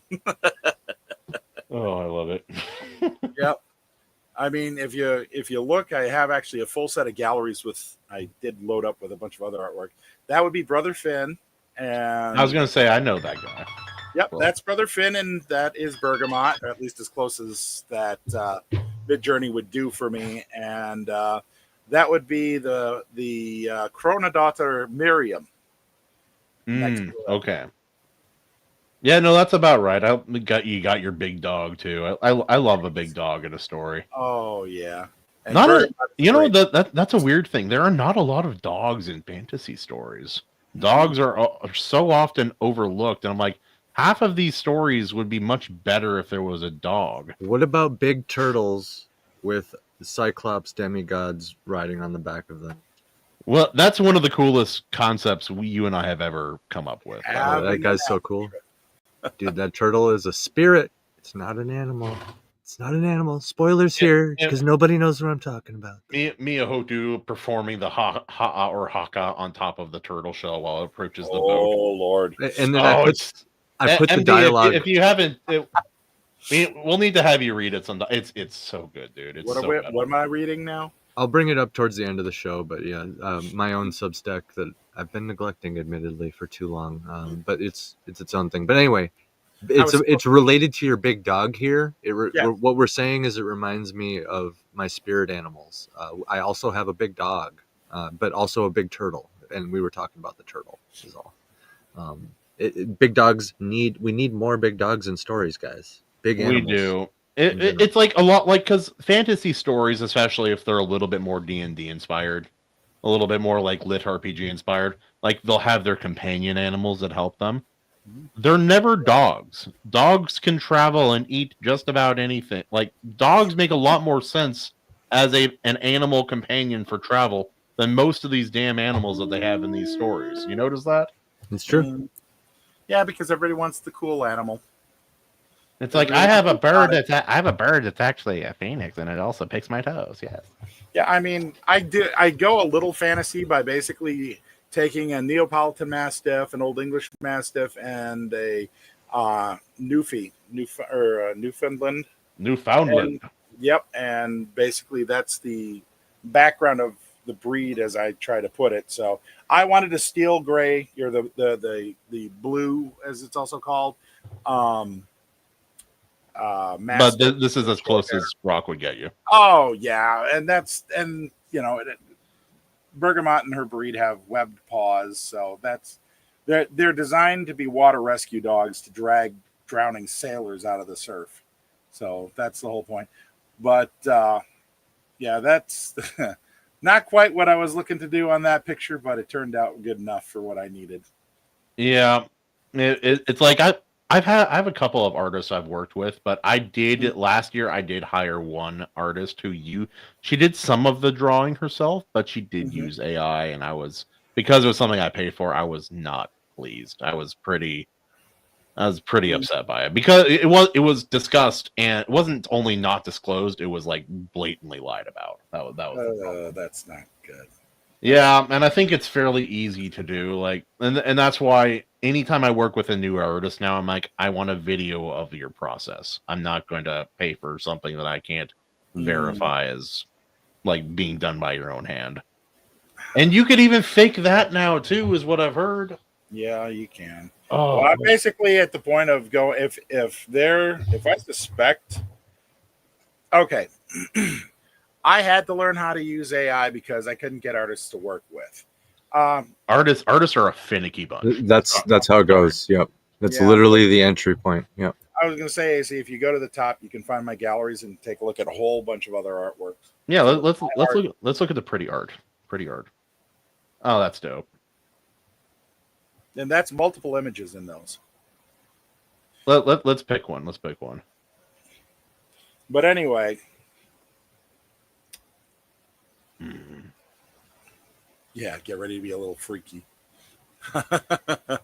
It was an idea, and I was trying to get other images, and it just started spitting out these really cool things like this as I was fighting, trying to get the prompt. But anyway, I needed to work with an artist. I couldn't find one, so I had to resort to trying to learn AI to get it. I was able to use a lot of my own photo bashing skills to cobble the cover together. And you can click on those. And the second artist I worked with, she had posted some stuff for my second book, Lucid Reality. She had posted some stuff, and she had used AI to enhance her work because she'd show the base image and then the enhancement. And I love the enhancement. I'm like, hey, I'm willing to go ahead and work with you, but I want to see about the enhancement that you can do with it. Turns out that I knew more about AI at that time than she did. So she gave me the raw image, and I then ran it through for the AI enhancement because it really made a lot of her stuff just pop all the more. And so I say this because it's now become a tool. The same way you use filters or anything else like that. I mean, you can go right from text, but there's an artwork or an art to that as well, because using the specific right language, because it might, like, sometimes AI, I've noticed, will take one word that you say. Like I know, like, for music, I'll use music as an example because I write lyrics and then I like put together a style and I have Suno put it together for me. It, like, I figured out early in the beginning, it's like, if I don't want an instrument of a specific kind, like, say I was like, hey, I want this kind of sound, piano only, don't have this and this instrument. All it saw was I put in those words for those instruments. It didn't realize I'm saying don't have those. Yeah, it didn't give you a negative prompt. Yeah, it's fairly basic, but Suno is pretty insane as far as what it can look make. Look at Mercenaries on Blaugarten. It has a video I put in there. Mercenaries on third one there. Purple flowers. Animation coming in just to say, walk in on artists are fickle. But anyway, the whole point is about AI is you're not going to get away with it in artwork, as in visual arts. There's still a lot to be desired when it comes to writing, because there's too much context that's required to write. There's too much nuance. Also, the laws for protecting it are a hell of a lot stronger because plagiarism is a thing. Yep. And unfortunately, you can't copyright or trademark a style or a subject. Yep, it gets. That's the catch. But like, did you know, like, you know the book The Sword of Kagan? No. Or Kaigan? It's a fairly popular, like, mainstream fantasy book. I've heard good things about it. I haven't read it yet. I do own it, so I will be reading it. But someone just called it, like, The Last Sword of Kagan, ran it through a whole book through an AI filter, and then released it. And it is just plagiarism. It's just like altered, like, change your homework kind of stuff. Yeah, like that was so shitty. I'm like, that's scummy. And because it's popular, people hear it, they're like, oh, I guess it's The Last Sword of Kagan, and they'll buy it because that's the name recognition. And I'm like, dude, that's really scummy. I'd really dislike that. I like your Hindenburg Star Wars machines. Yes. I couldn't get enough Art Deco into it, but I did the best I could. Unfortunately, some of the what? Sorry, you reminded me of a spaceship design that we came up with. Joe Bat's ACNI a while back. It's not something like we're not talking about it anymore, so it's never going to happen. But I came up with the concept for one of our factions. It's AI. It's an AI race of like sentient robots whose only goal is to understand humor, but they can't because they're routine. But their flagship in their space traveling, like, war effort is the Smiles for Miles. It's a very long tubular spaceship with a big smiley face, yellow paint, and dear Lord, on the front. I came up with AI made some really fun versions of that. Oh yeah. Oh yeah. But yeah, as far as working with artists, like, and when I'm talking about artists like animation, you're here, I'm not trying to offend you. I'm talking in generally broad terms. A lot of them don't understand contracts, professional or business relationships. They don't understand expectations and time frames. Some of them work in a lot more fickle. They're not very emotional. They're not emotionally stable enough to be professional in their work. And a lot of them overcharge, frankly. That's the other part. They want to do a large portion of them want to do as little work as possible.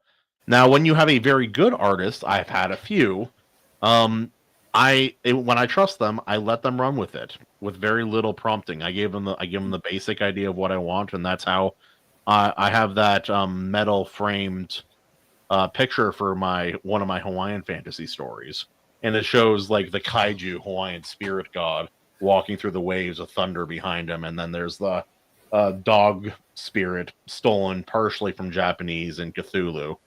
And the image is amazing. I gave him a little bit of prompting. I gave him some visual references, and he did the whole thing. Once he figured out how to make the Japanese like black and white style work, it came out so bloody good. Video at the top of that page, by the way. There is a video AC. Let's click and watch, yeah. It's a short little video. It's loading. I was learning to see how well Midjourney's video worked. Yeah, as far as like AI video, James Esparza, he has AI video figured out really, really well. He has it down. I'd have to talk to him. Yeah, I can send you his contact. He does the whole world without end stuff, and and James is a really cool guy. I really like James. Yeah, I know James. I know James. Yeah, I know James. Oh, what happened? Hashtag yes. I think it's just AC's internet happened. Oh. I've seen this guy in real life. I'm pretty sure. Yeah. Oh, like this is like too hilly, but like South Dakota, North Dakota. Yeah, Like, that right there looks that right there is definitely dead. The Black Hills, or the early parts of the early Front Range of Montana. It was done for a 50. Biden says he wants the Black Hills. I already have the Black Hills. Speaking of which, that's a large demographic of voter base. They're mostly voting for me now. If you didn't know. Yeah, these images were done for a 50-word story. So 50 word. That's short. Yep, flash fiction. My flash fiction is a little more flash, a little less fit. No, Oh my. But yeah, man. So you've been what story upcoming project have you been focusing on mostly? Well, I've had so many things piled onto me. That's part of why nothing's come out lately. This last year, I did a lot of short story work that, unfortunately, only one got picked up by a publisher. The rest are sort of just stacking up for being turned into a collection at this point. Nothing wrong with that. Like you and I've talked about this before a little bit. You have a very some of your stories are a little more niche than some other people's. Oh yeah, and that's definitely a part of that. Doesn't mean it's bad. It just means it's a little more specific than some people. I'm discovering that I'm in a rather new sort of flow happening in the indie movement, the artisan author flow, which is we're not writing to algorithms anymore. We are going to go weird. And our goal is to, get to be, what's a good way to put it? Popular. It's aiming for 1,000 true fans and be that cult classic. Not to sit there and try to keep up with the algorithm and keep up with the people that are just gorging. Not pop fiction. Oh yeah, the people that they get their Kindle Unlimited subscription and they just read. Now those are nice. There's all those people talking about stealing books online recently. They are. I've been hit by it. Yep. And then like other people, it's like one person who's criticizing it. One of their comments is like, "Guess you haven't heard of a library." It's like that's not even close to the same thing, bro. No, that book got bought by the library at least. So, or at least like, give it permission to. If you're like me, if I found a book at the library that I absolutely love, I bought it later on, so I had it in my library. So I didn't need to worry if it was checked out or gotten rid of in a sale or whatever. In my generation, I saw libraries disappear. Mm-hmm. That was sad. I will say this: the whole writing to algorithm, the rapid release model, they're now telling authors for the Flash for like Royal Road and whatnot, you need to be releasing chapters. Let's see, Twice a week. chapters a week. Three Damn. chapters a week. Otherwise, their algorithm just throws you away. You get lost really fast, and people forget about you. And it's like there's no way you can keep up with it. And I'll be honest, from what I've been seeing, inside of 2 years, none of these authors are going to have that are focusing on doing this are going to have any work whatsoever, because they're going to get wiped out by AI. There's no way that a human can keep out with the slop churn of AI when it comes to that. It's already happening. It's already happening. We've seen it, we've caught it, and it's happened, and like a bunch of people's writing has been stolen. It's a big thing, and like there's an indie author I used to follow, and I'm trying my best not to follow him anymore. And it's because because this is like he has all these opinions, and then he says stuff like, "Oh, I've written some AI novels and they've done very well, and I've written done AI comics and they've done very, very well." And then he's like, here's the thing, I bet I could do an AI novel and you would never know. I'm like, well, I'm not buying your books anymore. Click. That was it. Yeah, go ahead and do it, man. If you'll fool people some of the time, but when you get caught, you're done. You're absolutely done. And it's too bad. I'm like, man, it's like some people get really hung up on it. Like there's some people I really respect, and then they'll be really stuck on this whole AI thing in a weird way. It's really bizarre. Like you talk to Bam about that. She's had some run-ins that's given some really good stories. You'll like that. But I'm going to say that there are uses for AI when it comes to writing that are absolutely legitimate. And I know actually of at least 2 major authors that use it this way. I'm not going to name names because some people freak out. But what they use it for is they will use it for ideation, where they will use it kind of to get their notes compiled on what they're writing. And then they will use it for transcription. They will record, they'll dictate their files, and then instead of paying a typist, they will have have whatever AI they're using is transcribe them in a form that works. I've tried it. My story that I wrote called 12 Mile Limit, which was a homage to Miami Vice, I dictated the whole thing. I've been wanting to do that, but I have to use my phone, and I don't know a good program to do that with. I got one for you. I can show it to you right now. Yeah. No, that'd be helpful. It's called Write by Voice. Now, what makes this work really well is that you can record, but it'll stop at the end of sentences, and you can backspace or you can delete the last sentence or the last word and restate it, and you can clean it up that way, and it'll do most of what you need with it. It's absolutely great, and it's a freeware version, but you get it's Write by Voice. Write by Voice. Sweet. Okay, yeah, I'll check that out. Because like I've looked into a few. There's some really expensive ones out there. It's because they're not for writing it. Like there's a couple they're not for writing. They're for like the disabled. Right. And so I'm like, wow, really kick them while they're down, don't you? Mm-hmm. I've used Write by Voice, and I've been very happy with it. I know there's some other ones out there. Some people have recommended other software, but that is a great use of AI when it comes to saving money and time, because you don't have to worry about paying a typist to transcribe all your notes and everything like that. And yeah, that was the old way. There's even a movie where this guy, it's a romantic movie where the guy is trying to write this book, otherwise the mob is going to get him. Don't ask. So he hires this girl to be his typist because he can't type very well, and it's not fast enough.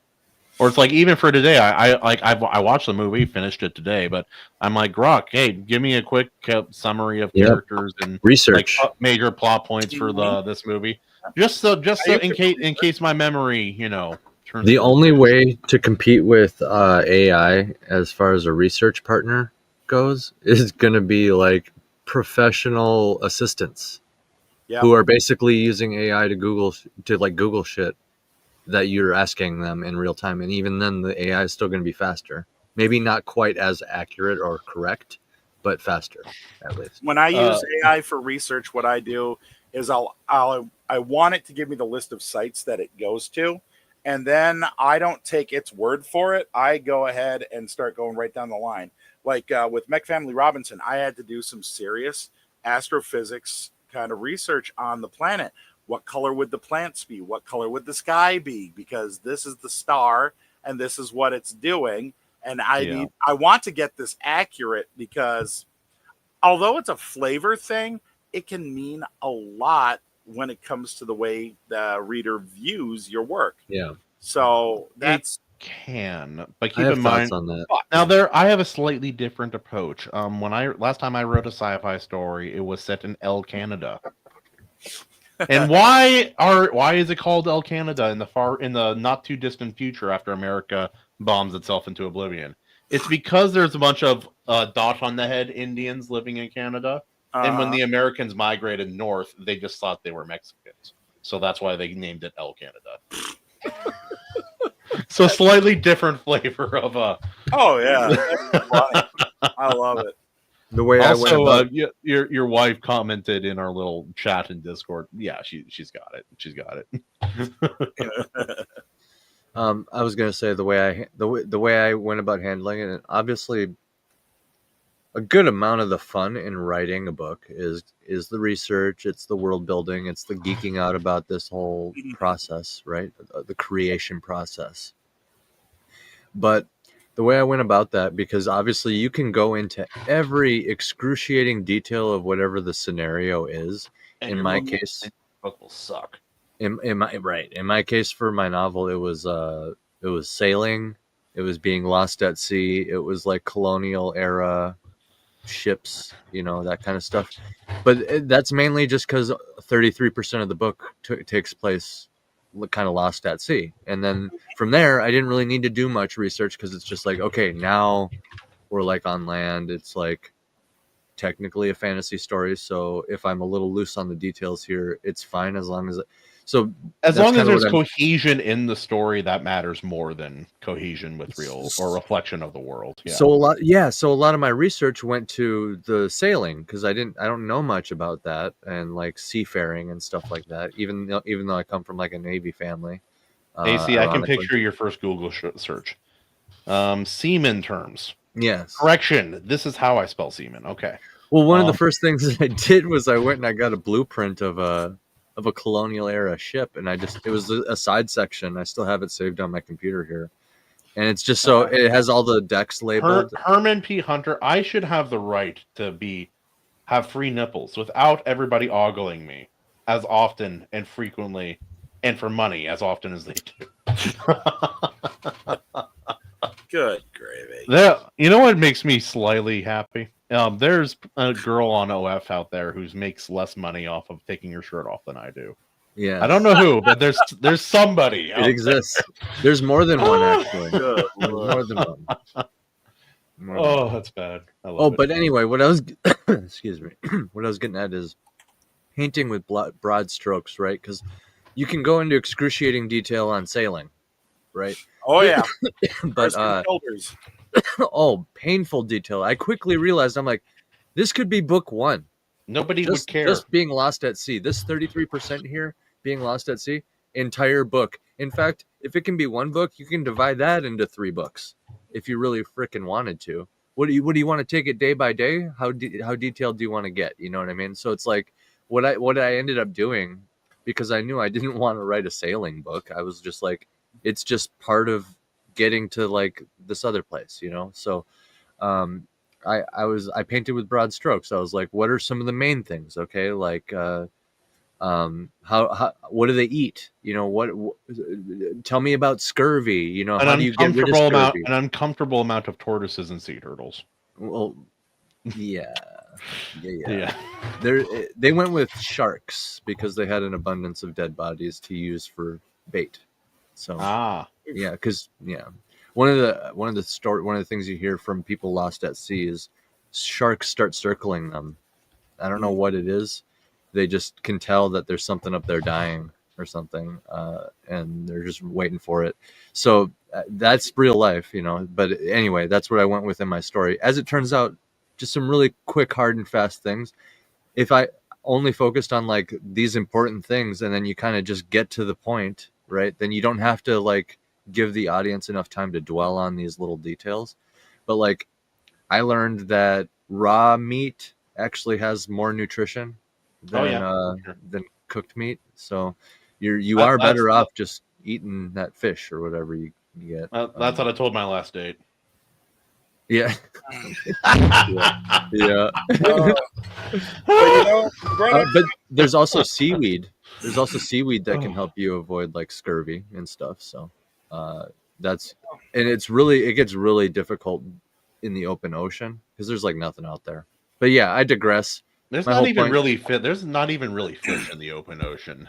Exactly. Not like people think. It's not just like abundant.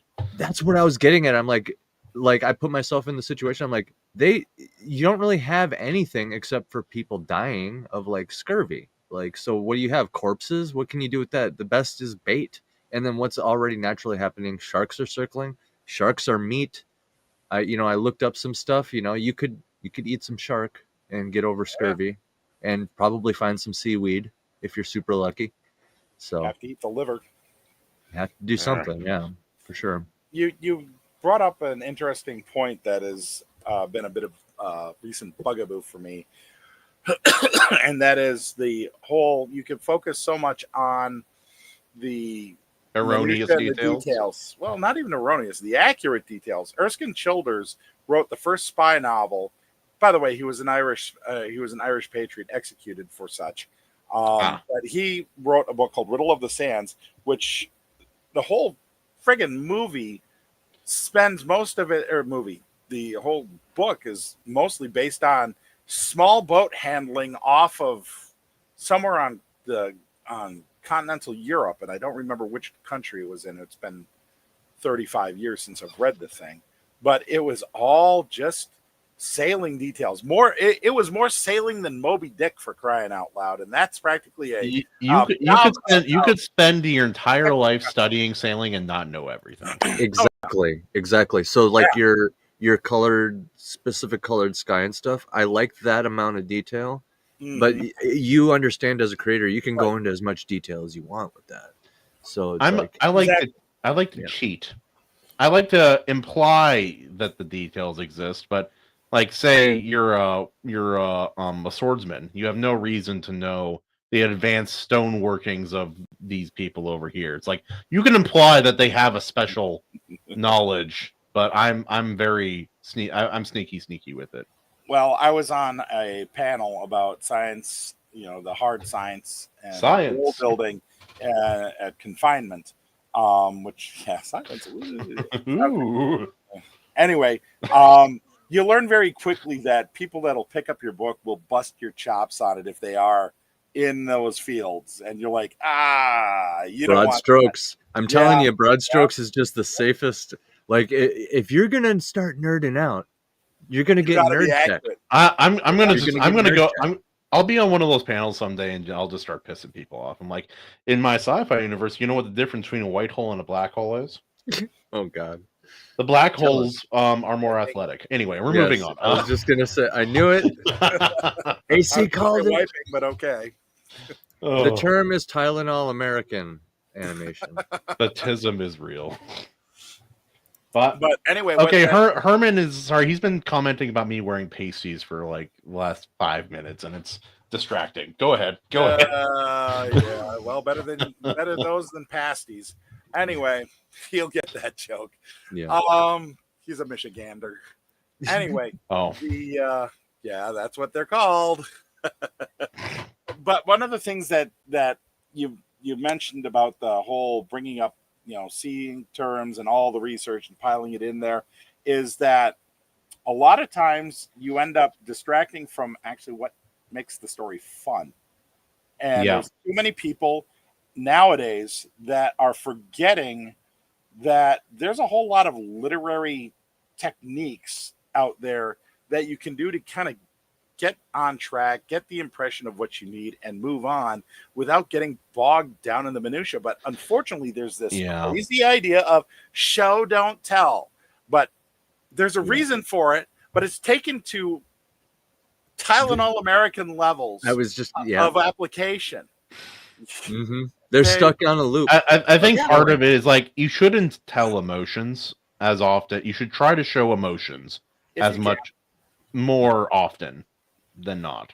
But if it's interfering with your ability to tell the story because you're trying to live, peeking out through one of the eye sockets at what's going on with this over the shoulder, yeah, exactly. I don't need to deal with that. What was the name? Yeah. Being John Malkovich level of Yeah. immersion.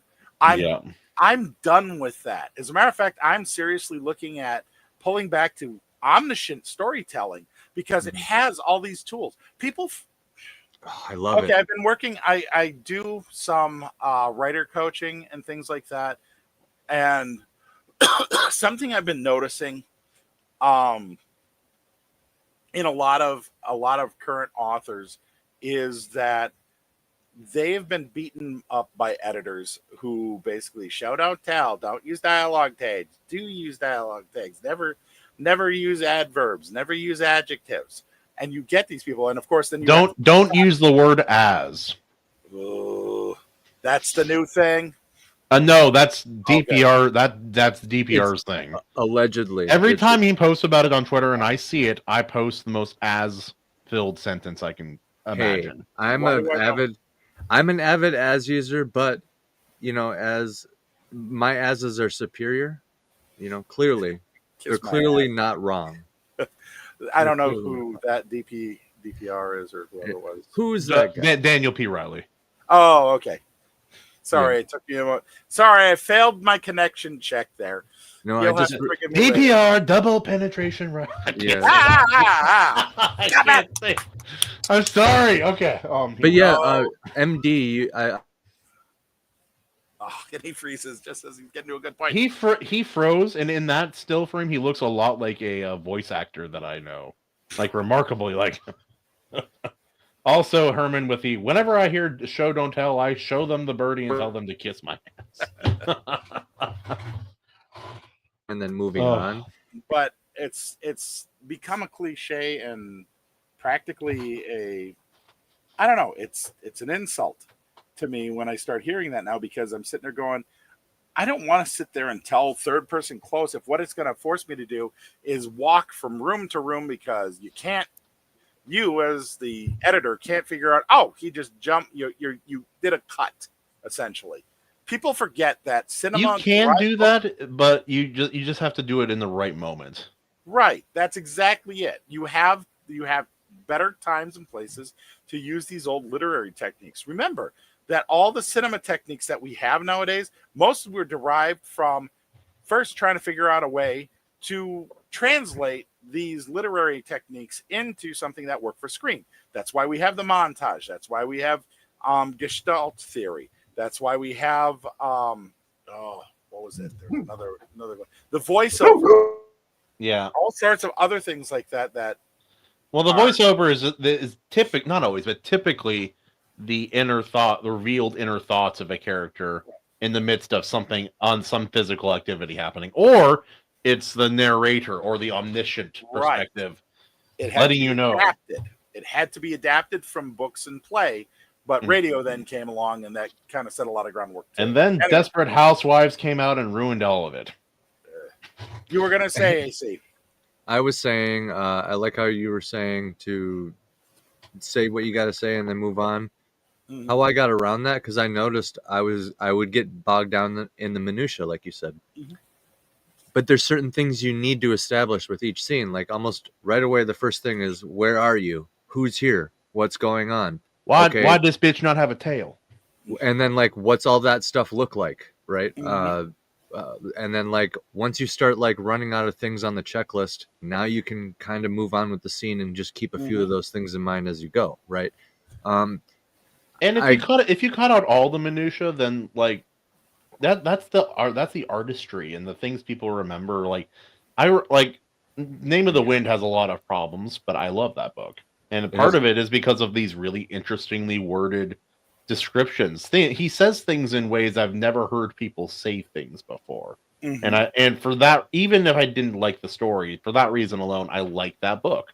And it's like it's stuff that's not necessary. It's like you could have just said it was. He could have said it was quiet, and when he said there was a silence of 3 parts, and then he describes each of the silences and what they encompass and what they mean, and it's interesting and it's good. Anyway, sorry. No, that's fine. I was just saying how I would basically stop myself from going all name of the wind, because I'm trying. It's really, you got to resist that urge as an author. That's part of the fun too, is getting all super crazy poetic with everything and dwelling on the cool stuff, and how I got around to that is like, yeah, you got to remind yourself to write certain things, like, what does that person look like what is where are we, Can we go back to 2010 and the awkward girl looking at herself in the mirror scene in every book? Well, for exactly. young adults. There's a reason that scene is there, though. Yeah. But at the same time, the one thing I've discovered is you can often take some of these stories, these novels, and there are entire chapters you can chop out completely, because all you're doing is what's called a shoe leather scene. All you're doing is walking from place to place without advancing the plot in any way, shape, or form. You're not advancing the story. The only time a story had this much walking and people were happy was Lord of the Rings. People were not happy. People were not happy in Lord of the Rings. They were John Pinette on a hike saying how much this sucks. But they had to go on the hike. I miss John Pinette. The guy, he's such a funny voice. What a weird looking individual in such a specific individual perspective. It made his comedy really interesting. 50 years old, and he was getting everything back together, and he had lived so unhealthily for so long. He couldn't come back from it. Kind of like John Candy in that regard, unfortunately. Or Tommy Boy, Chris Farley. Chris Farley. I think he had other Chris problems. Chris Farley unfortunately had a drug and alcohol problem on top of it, which, I mean, John Candy drank, but it's like, man, he has all this energy. Where'd it come from? Cocaine is your friend. It's like, if I did cocaine, I could probably do backflips too as a fat guy. Yeah. There's a reason he was just always sweaty. No, I was going to say, I would limit myself, since you're going to go down this checklist anyway of I got to write this, I got to write that other thing. I would also limit one paragraph, unless it's really important, like the protagonists themselves, their full description, maybe 2 or 3 paragraphs, right? Depending on how thick the paragraphs are and what you're actually describing. Because, like, a person can be wearing a lot of stuff, especially if they're like a king. Kings have like layers of shit on, and each thing that they're wearing has like a story, like, where did they get that one of those 3 necklaces that they're wearing? Some of that comes down to taste and genre. Epic fantasy is long and sometimes even tedious in its detail, because there are thousands of named characters. So, like, if you get like Star Trek, they're barely wearing it.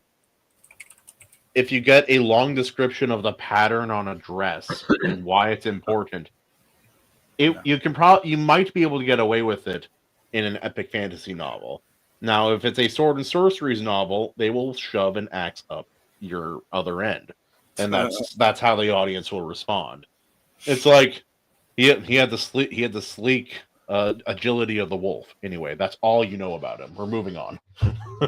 A lot can be taken from inference. You talk about the complex clothing. You ever see the movie Curse of the Golden Flower? No. Confident no. It's a Tang Dynasty drama that has some of the largest. It has some of the largest extra scenes ever filmed. The war scene, the palace battle is unbelievable. But not only that, they deal a lot with palace intrigue in that. And the robes of the king, played by Chow Yun-fat, is absolutely that name will never not be funny. Sorry. Yeah, and he's a great action hero. He is. But also the clothes and the layers of the outfits that the king and queen and all the royal family had to wear were beyond amazing. And just the palace life and how the Tang Dynasty operated, it's astonishing, just visual feast wise. But I'm sitting there going, how would I write that? And I'm like, I don't know if I could even come close. It's one of the few benefits of a visual medium over writing. You literally just show it. not tell. And in that case, and it can be really interesting. It's It's like that long. court politics can be super boring, or it can be really intense and interesting. It's like, it's like they hand out these different metal dice or something. It's like, that's interesting, but then it's like, each of this signifies a different thing for a different person, and nobody likes you. You have fallen out of favor with the only person whose name gives you protect. Okay, so that suddenly becomes interesting because there's tension. Like I was watching like Apothecary Diaries. It's an anime. It's actually fairly good, but mostly through her accidental unwilling, like she's just trying to keep her head down. She's an attendant at the royal palace. She's trying to get home, but she's like this brilliant alchemist and like poultice maker and medically trained woman, and she saves someone important. And so they elevate her in status within the royal like castle of Japan, essentially. And it's a really interesting story for that reason. It's like, if you step on the wrong toes around here, you're gonna get hurt. And it's like all these intrigues. And it's like, why does the dress matter? It's like, because she's a young princess and her dress clashes with that of her attendants and makes her look like a young, immature child. Mostly because she is, but you don't want to look that way when you're trying to gain favor in the court. Right. And so there are ways to make it interesting. You have to have, and I think the big thing with that is if you're going to go into those erroneous details, you either have to make it really interesting, really artfully written, or it has to play with the tension of a story. I think those are the main ways you make that work. Mm-hmm. Like animation is saying right here. Okay, after if you're like, okay, that was every time he starts getting into it. I actually know exactly what this guy looks. Am I back? Yep. You're back. You're black. Here. Okay. Jesus. Okay, so it's like right when you get to the point where you one paragraph, by the end of it, you're like, okay, that was a little, a little bit, but like, you know what? I know what this guy looks like now. I know where the setting is. Okay, it's fine. But if you're on like paragraph 2 or 3 or 4, it reaches a point where you're like, why is this guy talking about the clothes so much? Why did these matter? And then like the reader is either going to get frustrated and think you're a noob, or they're going to go back and read into the details. And if they're reading into the details, it's like what animation is saying right here. You can actually really use that to your advantage. Yes, this woman, she wears a yellow scarf, and that is foreshadowing because she is Chinese. Now, yes, yes, that will come into play. That's a key element of the plot. Chapter 31. You'll see. She has an alchemical glue that holds her eyes open more. Kahuna symbolism is an added layer. It's like one thing to foreshadow with the clothing, like a little sprinkling. Like, okay, somebody could be wearing a T-shirt that literally has like a knife being stabbed into like an apple, and then like the character gets stabbed later, right? Direct foreshadowing. But then you could just have symbolism, like what does the yellow scarf symbolize, and then you use language like comparing it to sunlight or something. I got some AC. I got something for your ass. Exactly directly related to what you're talking about. In Game of Thrones, the season 4, when he finds out that his woman Shay went to his father when he was going to be executed, and he used the hand of the king necklace he gave her to strangle her, because he was still the hand of the king. And I'm like, this is dark first and messed up. But a lot of layers there. A lot going on there. There's a lot going on there, yeah. And not exactly subtle, but it's still effective. And like what I was saying is in between details of that, you could compare like, I don't know, the color of the gold hands to sunlight. Like the language you use to like describe it, comparing it to gold, like the coffers of the king or something. And then since you're talking about the coffers of the king, you could describe him as greedy and just kind of like, mess with the tone and stuff as you're going. with this already Well- heavily symbolic thing that's going. Well, on. Tywin, they said he was so rich that he would shit gold, and then he got shot Yeah. by a gold-plated Didn't- crossbow while sitting on the toilet. I mean, and he did something not there. shit gold actually, and some say that would be symbolic foreshadowing for Casterly Rock running out of gold. Oh yeah, they were out. Yeah, they were poor. Anyway, MD, any thoughts on what we've been talking about? Yeah. Nope. Unfortunately, I don't know any of the references you guys just gave in the last 5 minutes. Oh, okay. Uh, well, buckle up. We're about to talk about all the romance anime I've been watching it's like recently. a train. Yeah. Been fun, everybody. Yeah. Actually, there was a good one. It's a movie, Lost in Starlight. It's on Netflix. It's not anime technically. It's Korean, but I call it anime because I'm dumb and it's easier. And they call it anime It's too. all anime as far as I'm concerned. But yeah, it's nice that it's Korean because it means they're like adults and they're not in high school, which is a nice change of pace for romance anime. And it's set in a like futuristic, like it's in the future, and the future doesn't look bleak and terrible. It's kind of nice. It's kind of nice for once. Just like, oh hey, maybe the future's not awful. It's just different. Yeah. Unfortunately for me, I'm extremely limited on my anime, as we've discussed in the past. That's true. And has for not me, changed. yeah.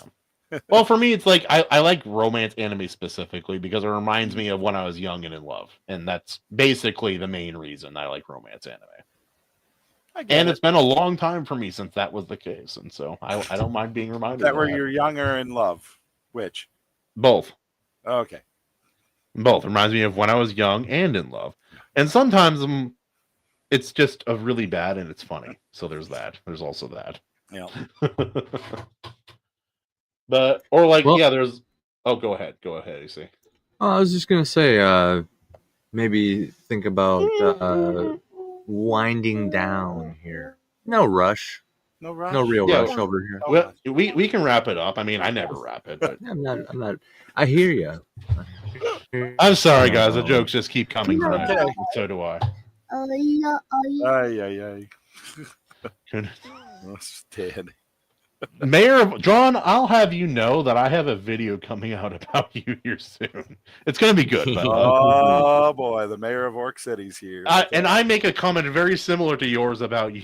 It's like, it must be a day that ends in Y. Let's see who John is pissed off on Twitter today. Oh, That's kind of crazy. He's got his stirring paddle out. yeah, no, as far as that goes, like for me, I'm trying to release more shorts more regularly. I'm trying to do a few for the Iron Seas. A few for me. I have a couple more. I've had a few more personal videos come out recently as well. And I don't mind sharing showing a more vulnerable side to myself in videos, especially now that, decisions with the kids have been made and I'm not worried about exposing my belly to a demon, essentially. Yes, sir. Well, Amen. Hail. Anyway, speaking of no, I shouldn't say that. But anyway, yeah, no, I have all that coming up. I'm getting ready to review. I have a whole bunch of notes written on a whole bunch of manga volume 1s. I'll be giving my opinion about who it's for, and the real recommendation is whether I want to buy the next volume or not. If I have no desire to buy the next volume, or if I'm just not going to spend the $8 to $12 it takes to buy the next volume, probably not worth your time. And so I have all that coming up. Well, MD, what about you, my man? what about me? About which? There's lots of stuff. Just stuff coming up. Anything you want to share with people? Maybe you have a new diet and you're really excited about it, or maybe you've stopped liking carrots spontaneously in your late 70s. I'm just working at trying to get healthy again after coming down with the vid. Ugh, it's rough, man. When it hits you hard, it wrecks you. You'll get that vid. Oh yeah. Well, I went right back at it, and I had medication to deal with it, and so I recovered from it, but it caused enough damage that I've got that lingering dry cough, and just I'm finally getting focused back enough to write and everything. But yeah, health has been on the plate big.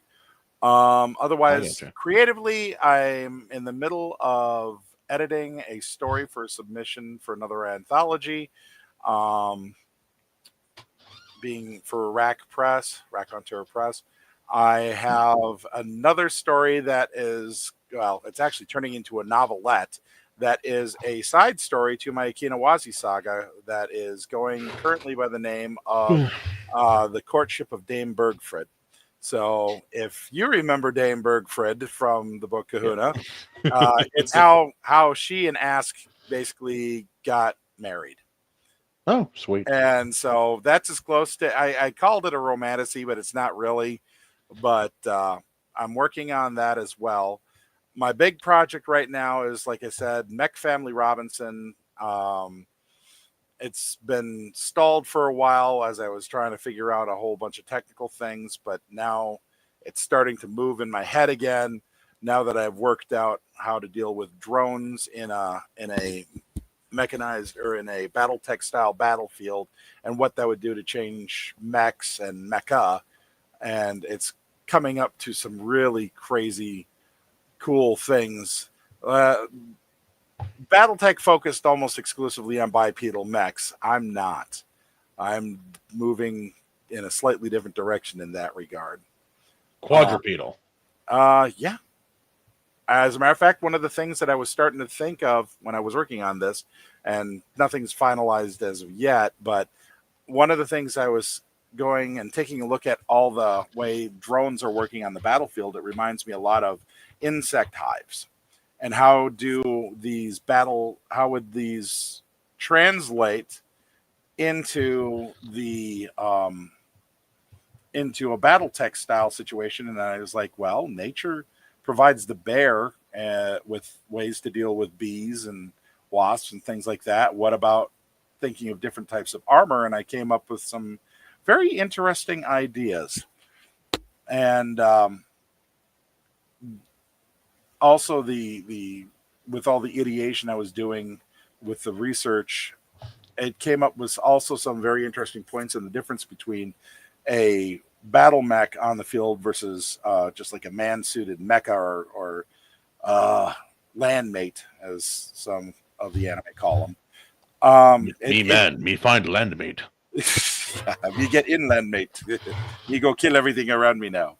Anyway, so yeah, it's been really interesting to deal with that. And then, of course, like I said, it's based on Swiss Family Robinson, so I have that whole plot line dynamic thing. Yeah, the dynamic is really interesting because I also didn't want to take specifically, you have the three kids, the oldest son, the youngest son, and then the daughter in the middle. Yeah, and it's so I've flipped that whole scenario around as well and given them different personalities, and it's turned as out you should. You're taking the base idea, like a dynamic exactly. you like. Yeah, but what's interesting in talking about research with the characters is that I took this manuscript with the characters, put in their background as I understood it, and I threw it into like Grok, and I had it impersonate them. I had it role play the characters, and I interviewed them, and that was a surprise to me because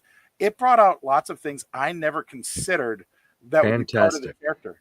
And it's really, it's fun to be able to talk to the characters you created.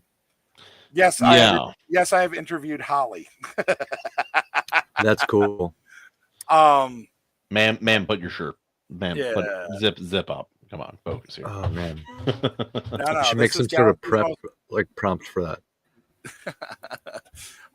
And then of course I am still working on book 4 of Tales from the Dream Nebula. It is started. yes. I like those books. They're so little. They're fun. Everybody comes at you. I had a booth next to Bill Willingham at BasedCon, and he just got a kick out of those books. He also got a kick out of our signed ebooks. So I hope he takes and runs with it. Yeah, you know what I'm talking about. Those things are a trip. And then the last thing, of course, is Akinawazi Saga 4, The Prodigal's Return. is still in production. It will happen. I know it's been on delay, but so all that's happening. I'm getting away from doing short stories for the most part. I might do a couple It's more. it's just not working, or it's not to your liking as much. Well, no, I enjoy them. The problem is that I'm not getting picked up like I thought. The competition's intense, man. So yeah. I might do a couple more just so I can get, excuse me, get the whole a collection worth of say 10 stories. But those are going back burner. Oh, forgot. I am also working on. I was requested to work on and submit a boys' adventure story for a publisher, and that it's up in the air on how it'll work. But it is also it's either going to be one of two things. I got two ideas. One's already started, but I don't know if it's going to do the trick or not. And that's set in my Dream Nebula, based off of my short story Back in the Saddle, using one of the side characters, Bucky. You remember Bucky the Philomorph, the teenage cat boy? Right. I got yelled at LibertyCon over. I read that story for my reading. I got a whole hour to do a reading, so I read the story. Almost got through the whole thing completely. Well, nobody else wanted to be opposite of David Weber, and I just got slotted. So I'm like, I got a whole hour. But yeah. I got yelled at by you should have had me show up. I would have put on Necco ears. Dude, I would love to have you show up at LibertyCon. Unfortunately, it's limited to 1,000 tickets. And it sells out in literally 8 hours. Yeah, I live so far away too. Yeah, exactly. Also, I can technically move now. So I was wondering. We'll talk later. We can talk about that later. But I'm I'm looking at Idaho like that meme of the black guy behind the tree, like. But yeah, so I'm working on that, or I have another one that popped up into my head, and I'm trying to round out the corners on that because it would be a lot of fun. Not the bottoms, the corners. Round. Okay. So yeah, I'm unbelievably busy on all the stuff, and it's chaotic. Maji's going schizophrenic over here. I love it. She's sending Morse code, but she's stuttering. I agree with Maji. Whatever she said, it's probably true. Yeah. A lot of questions in there. Oh, so AC time. I recently completed 2 songs. We got Memory and Wither. Wither's the most recent one I released. Kind of after the Your Charlie video's stuff. pretty sick. Thank you, sir.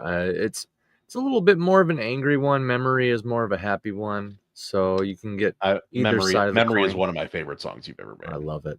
It's one of my really favorite songs. Yeah. So that's kind of the plan going forward, making some music pretty semi-regularly because the lyric videos are pretty straightforward for me to pump out. But talking earlier put me kind of in the mood for spirit animals. I could see myself coming back to that. That's my free ongoing series. I believe it's acpritchard.substack.com. That'll take you to the spirit animals page. There's 3 episodes out now. I believe the 4th one was going to be it was in the making, and I got sidetracked with Iron Seas and yeah, no, there's a lot going on. I don't blame you, man. For me, it's not going anywhere. I had whole portions where I haven't uploaded even a short in 3 weeks or 4 weeks, and that's my creative outlet. So I was like, man, I'm just too busy. I hear you, man. Yeah, but other than that, I'm in the anthology that Von Coleman is doing, Reapers in Pursuit. It's called Reapers in Pursuit. I believe it's on Indiegogo and Fund My Comic. I figured out that if I'm going to get back into a habit of writing, I have to have my computer in my home, and I just can't do it right now. So that's where I'm at with writing stuff. It's just it's too hard. Even coming down here it's not far. It's 12-15 minutes, but it's each way, and then I'm tired. It's kids go to bed at 8 or 9. I work a hard construction job all day, and then I have other things I have to do at home. It's just I need to have my computer at home if it's going to get done. Oh, reborn. What up? Gerard Christman, hello. Hello, Just in hello. time. I am shirtless once again. Very Awesome. good. He's out of his clothes like a toddler. Mhm. I had a leather was, jacket and no how was shirt on. It was rehearsal? great. Dude, it was pretty epic. I'm not gonna lie. Like it was one of those rare moments where So who does the rapping portion of your songs that you have coming out? Vern Troyer actually. Oh, sweet. I was like, is he going to roll with this, or is he just? I'm just gonna drop it and let you go.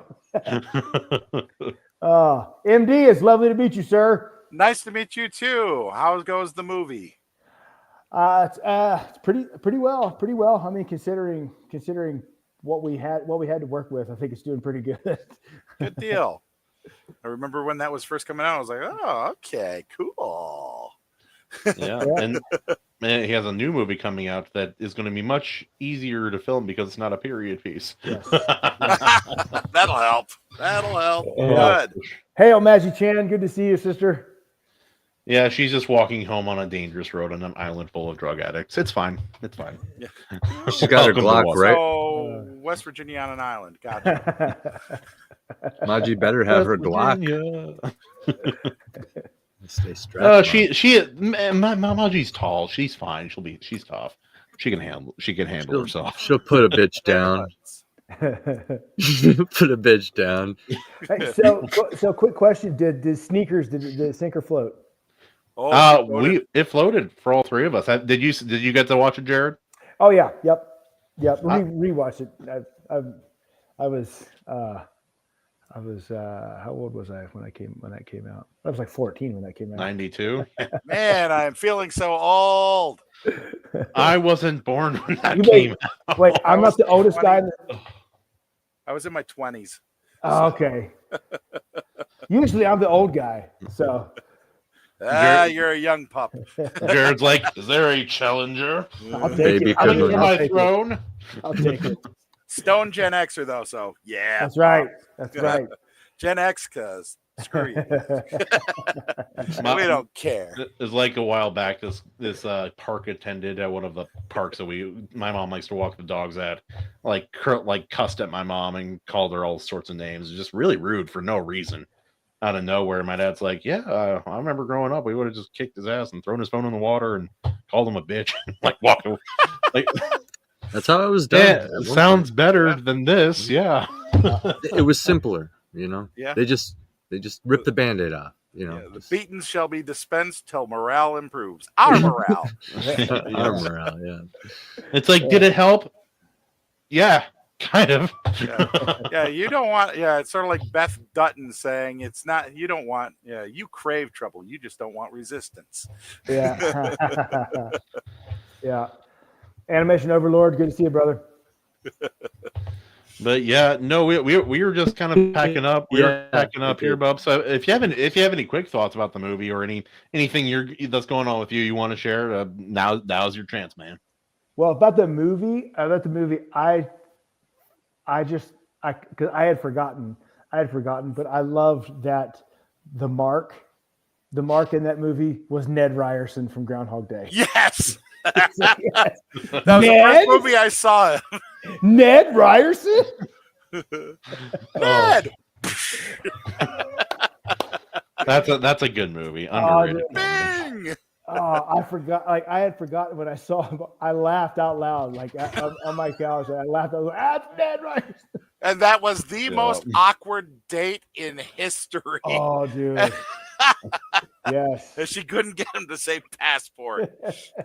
Oh, I love in this movie. I love the scene where he runs into the assistant of the math guy, and then the professor. Yeah, that's right. Yeah. And they're trying to tell him what to say, and it doesn't make any sense because all three of them are telling him. And then he has to say stuff, then retract it, then come up with something that makes sense. It's so good. It was so funny. Give him help.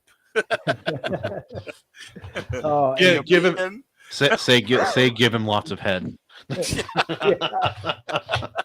Because that is such a gamer move right there. Oh, man. Christ Almighty! Yeah, that movie it had so many wonderful little scenes thrown in there, and it just, and you don't see storytelling a lot like that, and you also don't see major stars like that are as generous with the screen as they were. Yeah. Yeah. Also, something about Robert Redford.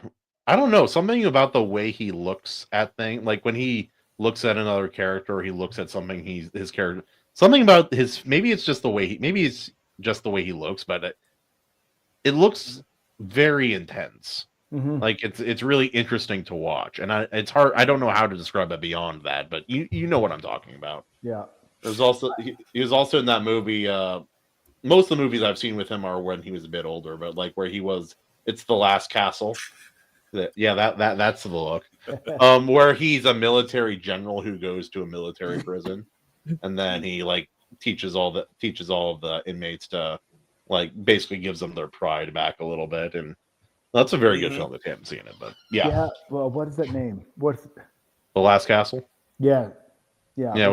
With Mark Ruffalo. Yeah, he's in that movie. I kind of forget he's in that movie actually. Dude, the one of my favorite Redfords of his later films was Spy Game with Brad Pitt. That was good. That's good. I haven't seen it since I was really young, but that was a really good. I watched it a couple of months ago. Holy crap, this is so good still. Mm-hmm. He was also good in the Captain America movie, the second one. Winter Soldier. Yeah, Winter Soldier, very, very compelling in that film. The best MCU movie they ever made. I haven't seen that one. It's a very good film. It's not my favorite. I can't, but it's very, very good. Yeah, because it's more of a spy. It's more of a spy movie than a superhero movie. Mm-hmm. Which works for Captain America. Mm-hmm. Like that doesn't work in a Thor film, or Thor should not be a comedy film. Taika Waititi. I have so much hatred for those films and directing them.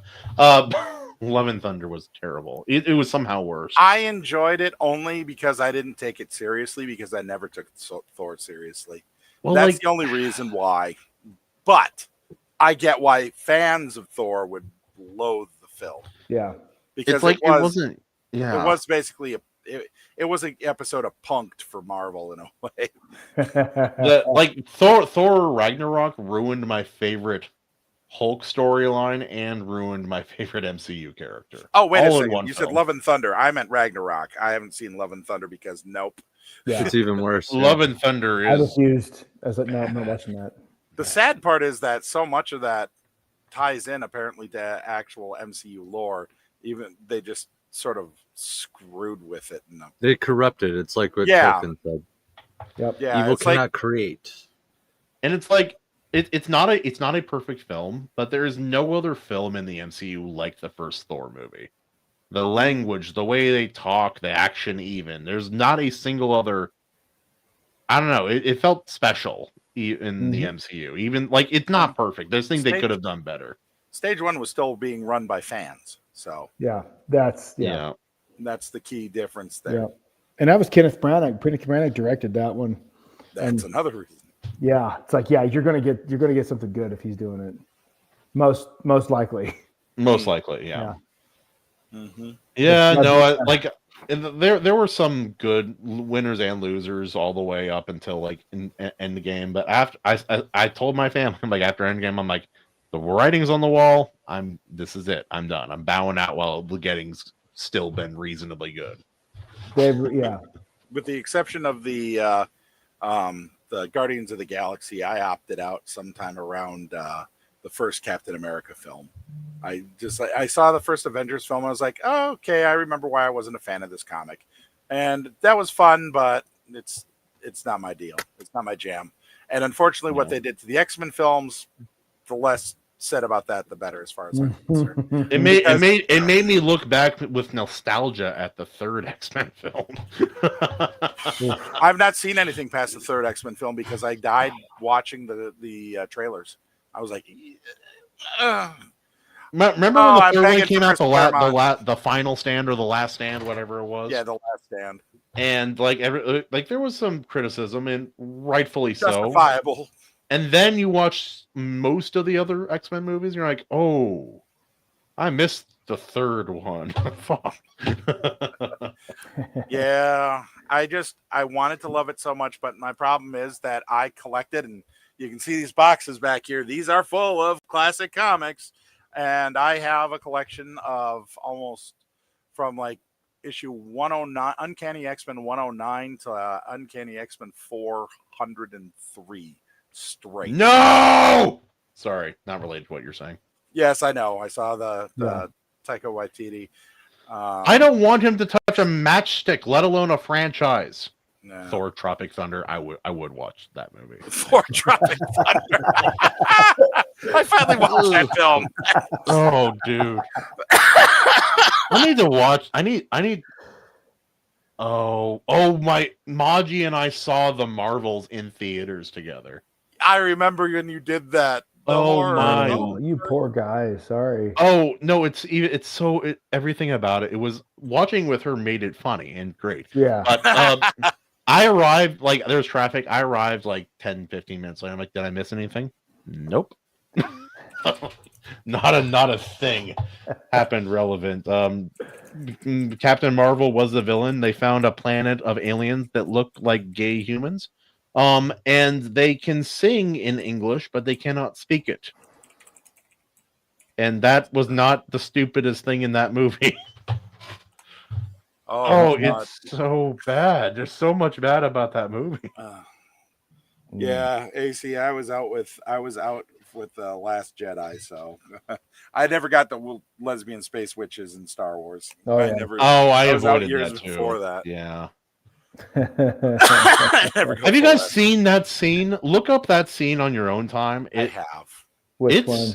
You can't even believe it's real. Like, this is a skit. This is SNL. Oh, the one where they're singing and the chant. Yeah, they're chanting. Yeah, I've Oh. only watched it in clips, and I couldn't take. Yeah. I have yet to be able to stomach the whole thing. And then like the rainbow lightsaber and all that, I think is a thing. I mean, I have one, but that's different. Yeah, where do you Well, think that it came you from? You That never was saw my surprised you rainbow wanted a club? lightsaber. That was a surprise. You wanted a club in Seattle one night Oh God. because you were the best dancer. I stopped going to Seattle for a whole myriad of reasons. The bum piss smell became overwhelming, and my nose doesn't work at all. But the smell is unbelievable, dude. Like it's so bad. If I can smell it and it makes me like want to gag, that's really bad because So like you're my saying nose it is smells like a jacked. pig farm now. Gotcha. I haven't been there for like 6 years. Is it that like has it gotten that bad? Ever since Man. honestly, ever since Chaz, the city has really just never gotten better. The politicians are just like it's real bad. It's real bad, boss.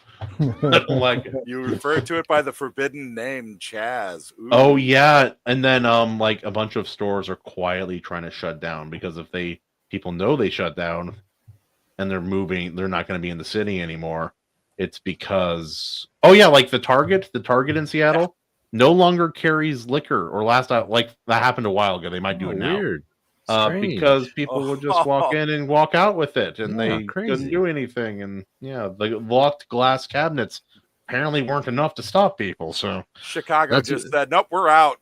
Dude, actually, that's one way to like pull out without actually pulling out is just Target just stops supplying themselves, and like there's just nothing in there. sorry guys, we have supply problems. Oh shucks, dang. Oh That's how no, I feel shoot! about Kroger's Oh around my here. goodness, dude. Yeah, Like but- even Starbucks has shut down a couple Seattle locations. Which Oh, yeah. They're about to shut down 800 more. I think it was. What was it? 800 or I is it think one? it was 800. For me, that's No, not it a was big 800 people lay off, and it was like 100 stores. Is think that what? that's what it Okay, was. yeah. I think that I know I got the numbers maybe fudged, but yeah, it's not good for Starbucks right now. It's really weird to going other places that are not in my state or even on the West Coast. I'm like, where are all my drive-through coffee stands? Like there's a road in Puyallup, like South Hill. There's a Target attached to the mall, and inside the Target is a Starbucks. About a eighth of a mile away is a drive-through Starbucks, and about a quarter mile less down the road is another Starbucks, and then there's another one like 2 miles down the road from that's just what it's like over here. They're everywhere, and that's just Starbucks. There's 500 other coffee stands. It has been nice seeing all the bikini stands disappearing. They've slowly disappeared. I think most of those women just got too old for it, and It was a trend. yeah. Now, MD, where are you? Where are you currently located? Southeastern West Virginia. Okay, right on. Yeah. Appalachia. Yeah. Oh, yeah. We're so Appalachia. We're the only state all in the Appalachians. Now that's West by God, Virginia. Yeah, West by God, Virginia. There's West Virginia and there's West by God, Virginia. Well, to give you an idea of how rednecky I am right now, is my wife is now the 9th generation to live on the land we're living on. That's awesome. Her family got it traced back to as a reward for military service during the French and Indian War. Holy crap. Dude, that's so fucking cool. That's so cool. Metal. Yep, we You bought. must defend that with your life. I was I'm on wanting the you to team. tell me a fake story about trading a metal helmet to some Indians for it, but that's fine too. But we just recently, in the last 2 years, we bought. Her grandfather owned a bunch of the property in here, but over the generations, it all kind of scattered about. And he As passed it away was, yeah. in March.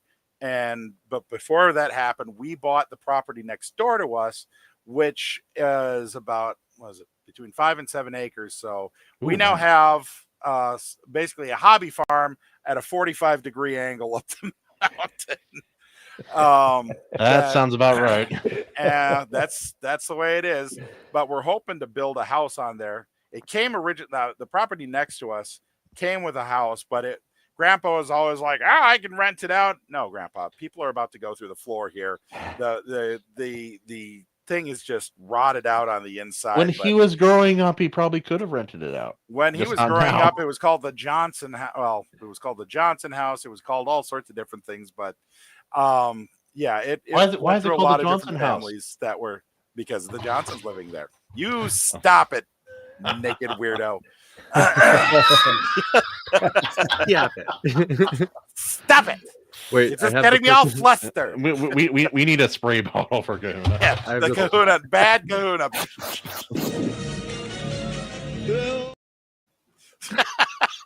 So we got that house. The county actually offered to tear the house down last year. Actually, no, it was in April this year. Wow, that recent. And they said, well, we're going to do this, but you have to promise not to sell the property for 5 years. And I said, not a problem. We're trying to put a new house on it instead. So yeah, I've gone from being a born and bred cheesehead to a West Virginia mountaineer. So I am mountain cheese. Yeah. I like messing with people. I like messing with people by kicking on the Yooper accent. You know, there, hey. Yeah. Oh yeah. I once asked my friend. Oh, it was the what do you- Revolutionary. Sorry, the wife Oh. just kicked in. It was the Revolutionary War. I was wrong, but Yeah, man. still, Extra cred right there. yep. The wife is fact checking me. I once asked my friend, what do you call a Hawaiian that fled to Washington? A migrant? He said. I'm like, Jesus. All right. Someone who's regretting their life choices. That being said, it's weird because Washington is like, as a state, typically, like it's mostly the cities, but very, very liberal. One of the most liberal states in the nation. But Yeah. Hawaii might be more liberal than Washington. Really? It's a very poorly mismanaged state in many ways. Yeah. It's like that, like the beach in my grandma's valley where my mom grew up, where my grandma lived, and where I spent whole portions of my childhood.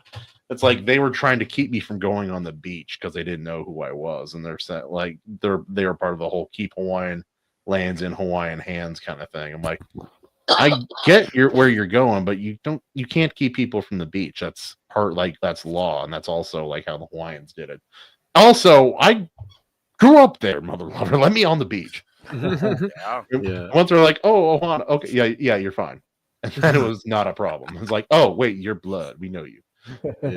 Yeah. It's weird. Imagine that. Now, Hawaii does make me question some political opinions I have. Not question them. It makes me.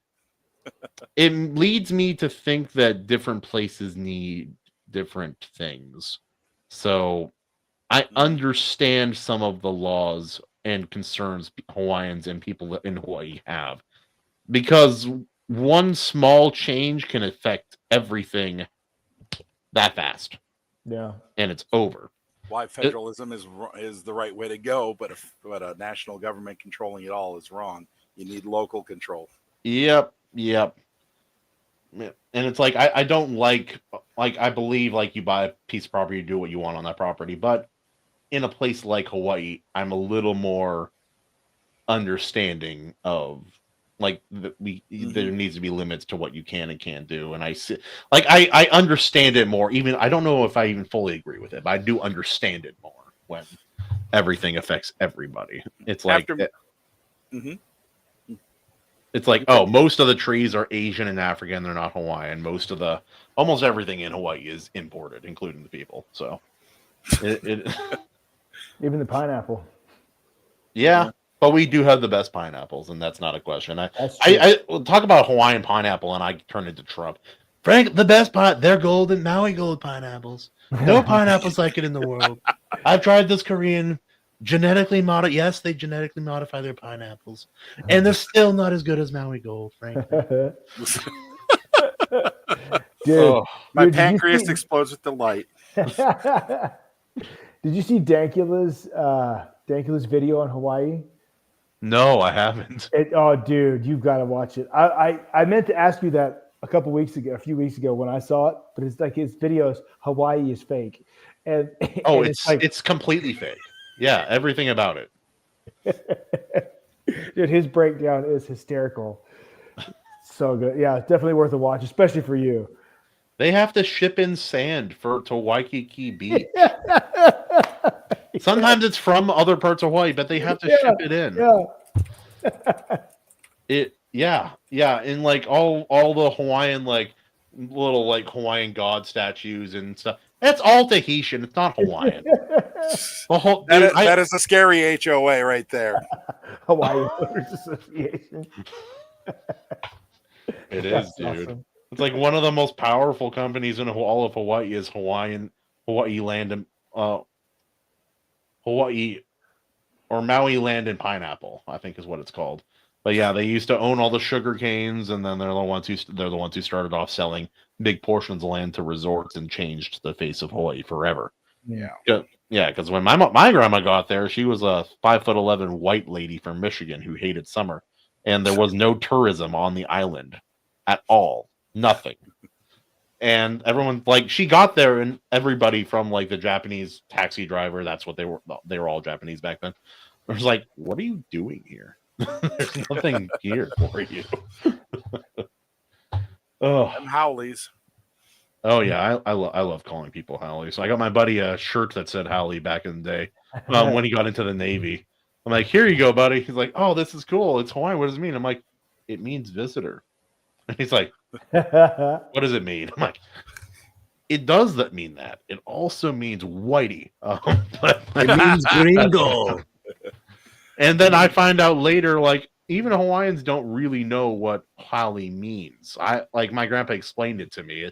He broke it down. It basically means a visitor. Like when you get a visitor, you give them a gift. That's kind of a Hawaiian thing, or you're very hospitable to them. Howley means visitor with an empty hand, meaning you're an unwelcomed guest. You're not someone we want here. So that's technically what it means. And so yeah, it means visitor. There's more to it. So I love Thank you, Kahuna. That's very interesting. Thank you for walking us through a Hawaiian slur. I love a good slur. We have the best slur. You would have loved the panel I was on at BaseCon. It was called "What the Frack." I want to get sci-fi. I was on a panel. A panel at BaseCon called "What the Frack: Swearing in Sci-Fi," and I was probably the most foul-mouthed person there. because the MC had the record for the most swearing in an event at BasedCon. I probably came in a close second with that there, which is funny because the rest of the panel, we thought we were going to have this fun little discussion on different uses of cuss words in sci-fi. Also, like I don't use fantasy swearing and in any of my sci-fi. They books. have every sci-fi and fantasy has their fake swear words, like in Yeah, universe. that was the whole point of it.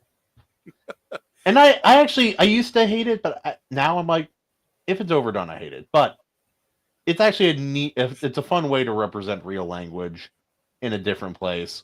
Also, let your kids read it. So there's that. Yep, I'm gonna you were tell gonna my say kids. So it means I'm gonna tell empty my wit hand. White hand. it means empty white hands. That's what I'm gonna tell my son that slur means. It means you're empty white-handed.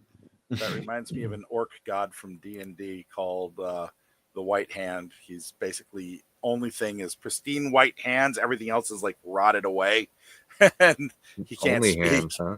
Yes, I like- and they had and the orcs in the setting had the expression "when White Hand speaks," which means never.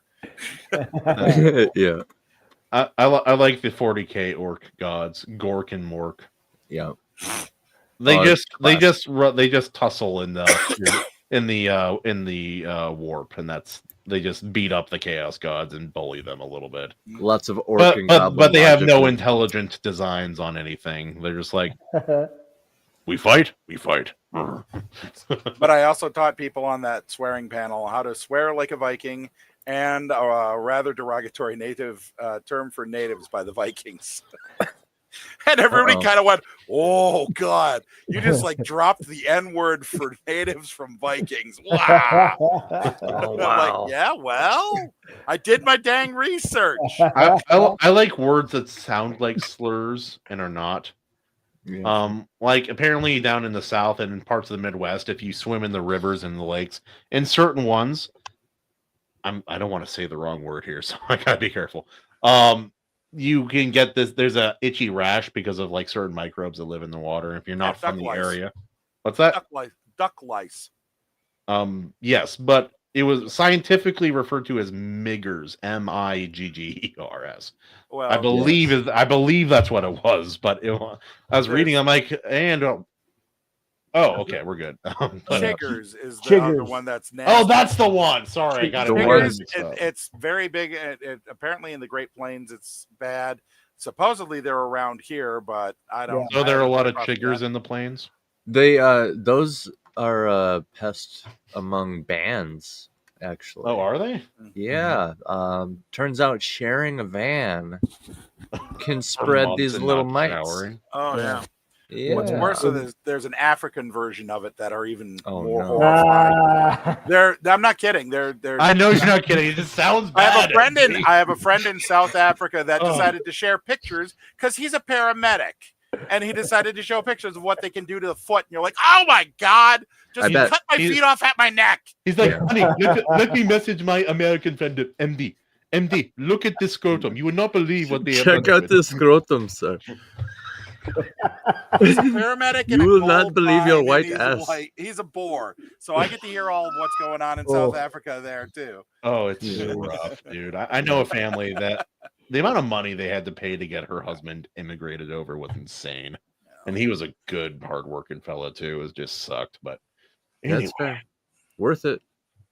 Worth it to be in the land of the free, home of the brave, We'd real love to get- citizen, love legal. to get Start another that family, buddy. Keep that hard work coming. We love it. We love I'd it. love to get my friend over here. We really would, but don't think he's also a very strong patriot, so I don't think he's going to leave. That's He fair. also has a very different look at things over there with his faith and everything. I mean, I've rarely They seen Christian do. at I have all. friends who have done a lot of work in Africa, and it's really interesting. Yep. Some of the different perspectives. Yep. The Boys, Boer you community. tell me you're like in one of these third world countries, and like, okay, you see an opening to maybe immigrate legally to America and start a family and continue that path.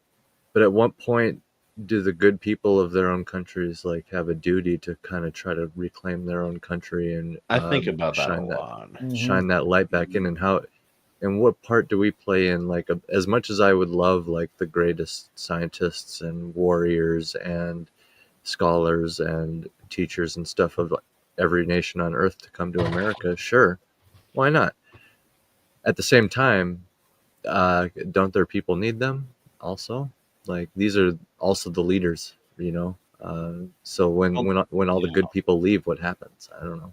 Well, it's the same conversation. It's like, look at culture. This is one area where Matt Walsh is deadly wrong every time he opens his mouth. You can't abandon culture. That's kind of what conservative people did in some capacity. Not totally, but in some capacity, conservatives were pushed out and or abandoned Yeah. culture. I think that's a fair. They broad cloistered. statement to They make. cloistered up. They're Yeah. like, well, Yeah. okay, you're not wanting us here, so fine, we'll go over and do our own thing. The problem is that they became insular and they didn't reach out, so they were no longer affecting culture, Yep. and they were no longer able to guide culture in more positive ways, and so cancel culture came in on top of it all. But really, if you think about it, with what happened after Charlie Kirk, cancel culture is happening again. It just flipped on its head on what is now be considering good political speech.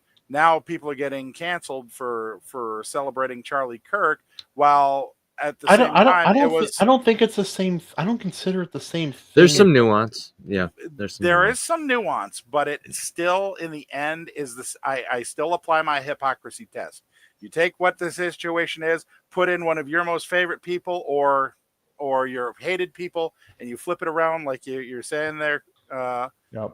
And if it sounds racist, sexist, homophobic, or problematic in any way, shape, or form, then guess what? It is. Yep. And it's not. And that's why when people are celebrating Charlie Kirk, his death, and are getting canceled, I am very conflicted, because they are doing an absolutely horrible and evil thing. And I've seen enough videos of these people that make me go, "Oh, there's the demon manifesting." Yeah. But I don't want to have a person like that suddenly be in charge of my health. Exactly, I have a dude. serious problem. But there's the nuance. There's the nuance. right. Bingo. Yep. Bingo. It's like when Louis Farrakhan had a heart attack in the 90s, he found out, and this was at the height of his anti-Semitic ranting for the Nation of Islam. He had this heart attack. He went to a hospital and he got assigned a Jewish heart doctor to save his life. And the Jewish doctor was asked, well, how can you work with him? And he said, he's a man. I'm going to do my work. And when Farrakhan was asked about it, he said, the man saved my life. I have no problem with him. He's a doctor. Yeah, exactly. But that is a case of a man who worked on someone who hated and preached his own death. And he did right by his own moral standards. Yep. And that's the thing. Right now, with a lot of these people getting canceled for celebrating Charlie Kirk's death, they wouldn't. They'd slow walk paperwork. They'd misassign. And we know this because we've seen people do videos of them doing that, admitting to doing that. Oh, yeah, I slow walked their medication. I didn't take this information down, or some of them have flat out stated that they would go ahead and kill someone under their power by neglect. Yeah. Police officers faking arrests and everything like that. This is the key, like you said, AC. That's the nuance, and that's what. But it's still, in the same time, it's the same thing. But it's a case of dominant culture versus submissive or subservient culture, and we have to decide what is going to be the dominant culture of America anymore. And if this is, sorry, I just realized I was ranting. You're right, dude. And the thing is, like you can't, you cannot create a new culture. You have to reclaim, and I've heard a few people saying that recently. It's just like, because it's like Daily Wire, they tried, and then they stuck everything behind a paywall. Now who cares? They stifled their cultural impact because they're not reaching out. They're not taking a part in culture. They're sitting behind a wall criticizing culture, and that's different. And that's why us as creators, I think, being independent being independent and like being in these spaces is important. Mm-hmm. Like regardless of what, like whatever we're doing, just like creating something that is in parallel with me, or like in the zeitgeist, so to speak. You know, like Mhm. it's really important, because it's like you never know, like someone, someone in the Iron Age here, someone in the Iron Age, like we may end up inspiring some kid who turns out to be the next Asimov, because Yeah. of some like short story we wrote just for shits and giggles, and so it's important that we're doing that, I think. You can't influence the outcome of a game by sitting in the stands criticizing it. Mhm. Thank you. Very good. Yeah. Well, I think like we saw that a wave of creators come about for that exact reason. Like when Eric July first launched Rippaverse, and like a whole bunch of people were started in a similar time frame. Razor started releasing his books. A whole bunch of people started doing their work at that time. And yeah, no, it's obvious. It obviously had an impact. Yep. It's not world-rending impact yet, but nothing starts out that way, because No. we essentially have to build the infrastructure from scratch, and that's not easy to do. Yeah. If you don't like it, go build your own. Okay. I will build it brick Yeah. by brick. Yep. But then I you mean, got guys like Pops over at Madness Entertainment Group, that like he's got his own Roku channel now, and like Yeah. and he's like, I know they have a ton of shows and an audience that is independent. It is not dependent on YouTube or Rumble or anything. It is all theirs. It's all in house. It's like, man, that's a good call, Pops. Like, so yeah. That's cool. Shout out Pops and Madness Entertainment, guys. Amen. It's like I'm looking at everybody on the panel. It's like, what are you doing to build the culture, AC? It's like I'm a musician. I've written books. I'm going to keep writing books and running this YouTube channel. Boncher's like, I write books like mad in Appalachia. And I wish. And I then, just write books. And then Christman's like, I am also a musician. I also paint. I also do movies. I made Western. Have you seen Western? And it's like, oh, and this is Kahuna. He screams shirtless on the internet. He is here to help. You might be the most effective of all of us. With injustice in the world, you're probably right. It's like some of these like big stars on TikTok, because I hate TikTok. Like got huge doing very little, like the lowest content effort of all time. It's just like that one guy, like he just goes and like pointing out how stupid things are. I'm like, sure, that's funny, but like, you ought to hear. Was it like $40-50 million funny? I don't think so. Well, you could end up doing stuff like Joey B. Tunes, who's basically on YouTube chronicling the biggest train wrecks that you can run across out there.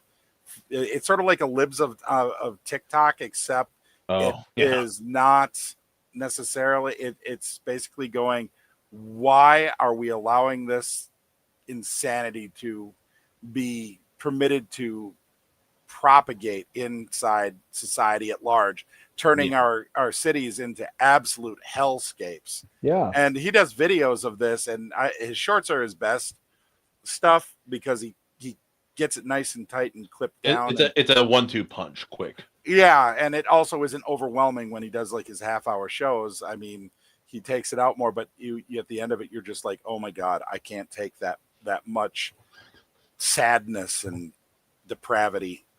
But at the same time, he does a very good job mocking the hell out of them too, because I'm sorry, there has to be some social pressure on this insanity, but there also needs to start being there has to be some social pressure on insanity. There also has to be some actual legal pressure. The problem is that nobody's in power right now, or at least too few people are in power people right now. calling for clean it up. Calling for death and violence. Oh yeah.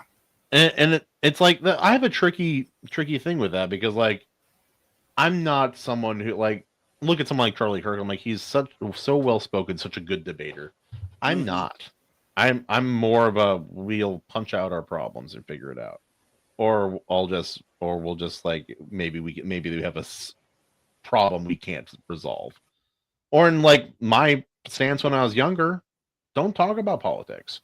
Not that you can't have opinions, but it's just like in fact, that was the first thing that ever happened to me that felt like getting canceled. Was at a Christian private school kind of thing, and a couple weird things went wrong, but I got screamed at by like an teacher's assistant and 3 of my fellow students for like 45 minutes. And I just sat there and I was like, this is weird. And then as I got older and I started seeing, I'm like, I've seen this before. This happened to me over a very innocuous. My opinion. Struggle session. What was that? You were in a struggle session. Yeah, Ooh. actually, that's exactly what it was. Yeah. My brother quit that class after that, even though nothing happened to him. But it was he's like, man, this is terrible. I'm leaving. It was me. Why are you leaving? But yeah, it was really eye opening because like you know the offensive thing that I said. We were all talking about like politics and different opinions. Like I don't really like talking about politics. I think it causes more division. I think it causes division amongst people who should be friends. Mm-hmm. And that was my opinion. And then screaming. But I'm like, I don't even necessarily disagree with you guys, but I'm also young. I don't know everything. I don't know how I feel about these things, or even anything I know is based on what what everyone else has told me. I'm a kid. I'm like 16, 17 years old. But so yeah, that was a really eye-opening thing for me. It's pretty wise for a 16-year-old kid, though. Oh yeah. No, I got called names. I got called like you're the reason we have problems, and I'm like some wild stuff. I'm like, all right, Kyle. I'm not gonna say his last name, but we know Kyle, right? We know. Has there ever been a non-douchey Kyle? Maybe 4 total. Never. No. Is there a more instantly douchebag sounding name than Kyle? Wait, I know a cool Kyle. Do you want to know what's funny? What's that? Like in Corpus Christi, the name, the made up name for douchebags for us was Chad. So when Chad landed as like the cool name, I was like, yeah. Wait, what? How did this happen? Because like I always thought it was a weird Chad name. was a tool. Like, Chad I knew a Chad. I knew a Chad as a kid. My ex-wife dated a Chad when we were on a break. Fucking Chad. Fucking Chad. Fucking Chad. No, Chad was a name of douchebag and tool back in the day. I Jared, I have a theory here. Conspiracy? Because women women started calling everybody Chad. It's like the word term Nazi. It doesn't mean anything anymore. And once they started calling all guys Chads, it's like, well, he's just a Chad. And now it's a heroic, or like at least not douchebag. But it like took that fourth. It required like a fourth turning where they like had to break down the definition over generations. And once the definition was malleable enough, what does Chad mean to you? Yes, then they flipped it. That's a plausible theory. It's like Animal Farm. It's like I used to make fun of the town Longview a lot, and I sometimes still do, because I had marital problems, and my wife told me stories about her family down there, and so I just started having a bad association with the town of Longview, and then I came up with all the reasons why, and then I'm like, yeah, you remember that song Longview by Green Day? They're talking about the town of Longview. It's about a bunch of losers. Just like, oh, and you're like, Green Day based?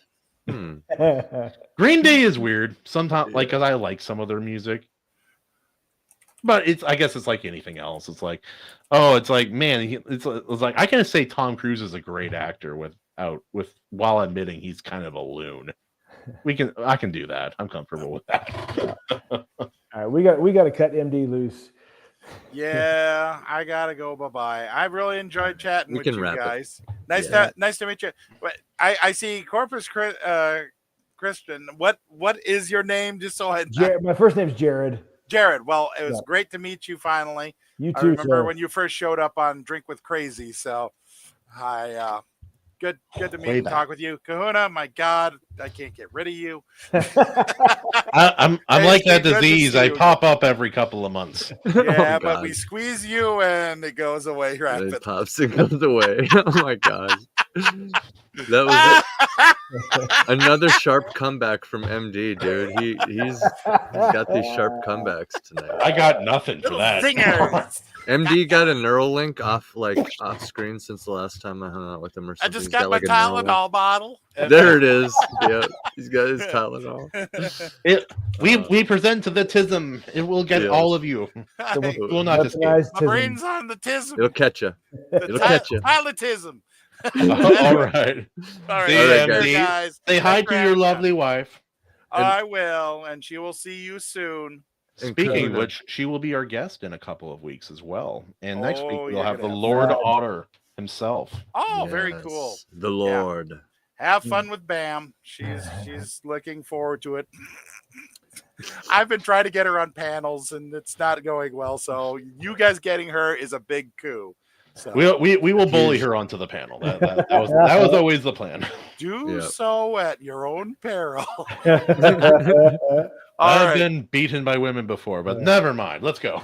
MD. Hasta bye bye. Good night, Cheers. brother. All right. Also, And bye-bye.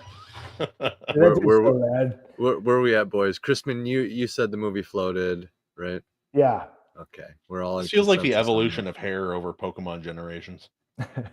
Yes. Like I'm like little form, first form, A little bit. Yeah. or second form, and then Jared with the We final could all- form. We could all also be like different gym leaders, to be honest. We're all different enough. It's like I feel like Jared's the rock type gym leader, like I Brock. prefer rock, fire, and lightning types. Yeah. Yeah.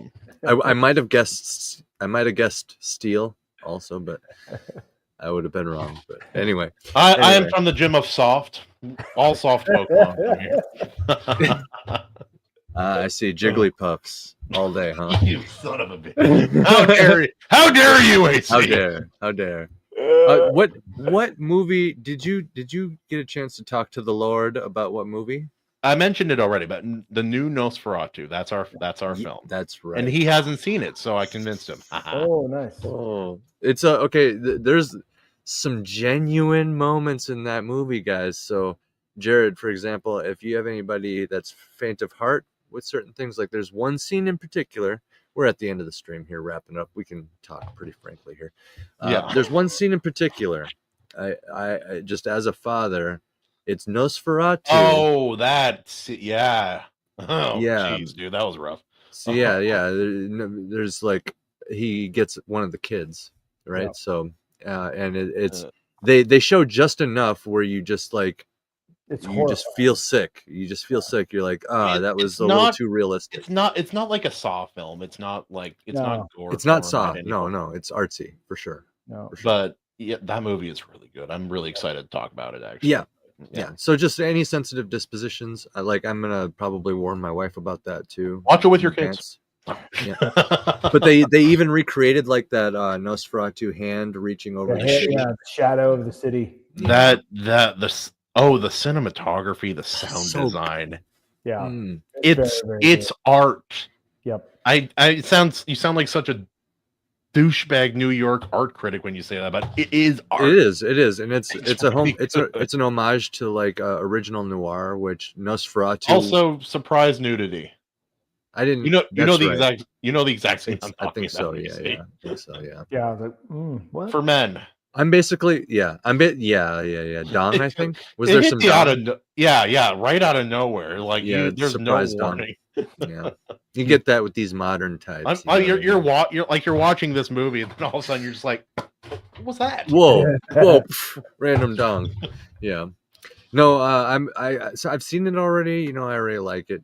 Nosferatu is, one of my gems. We even had the whole what is noir stream a while back with a British guest. That was fun. Kyle Prometheus. Oh yeah, Good Kyle's stuff. cool. I like Kyle. Yeah, Hey, yeah, a good good stuff. Kyle. Good There you good go. Kyle. Good Exactly. Kyle. Yes. But so yeah, I'm probably going to be watching it looking for something bad. Like I'm going to be trying like with a second rewatching it, basically, I'm going to be trying to like find criticisms in it because it was a very good movie from what I remember. Even religiously, I don't have a lot of problem with it because it treats evil things as evil Yeah. and Yeah. it treats good things as good.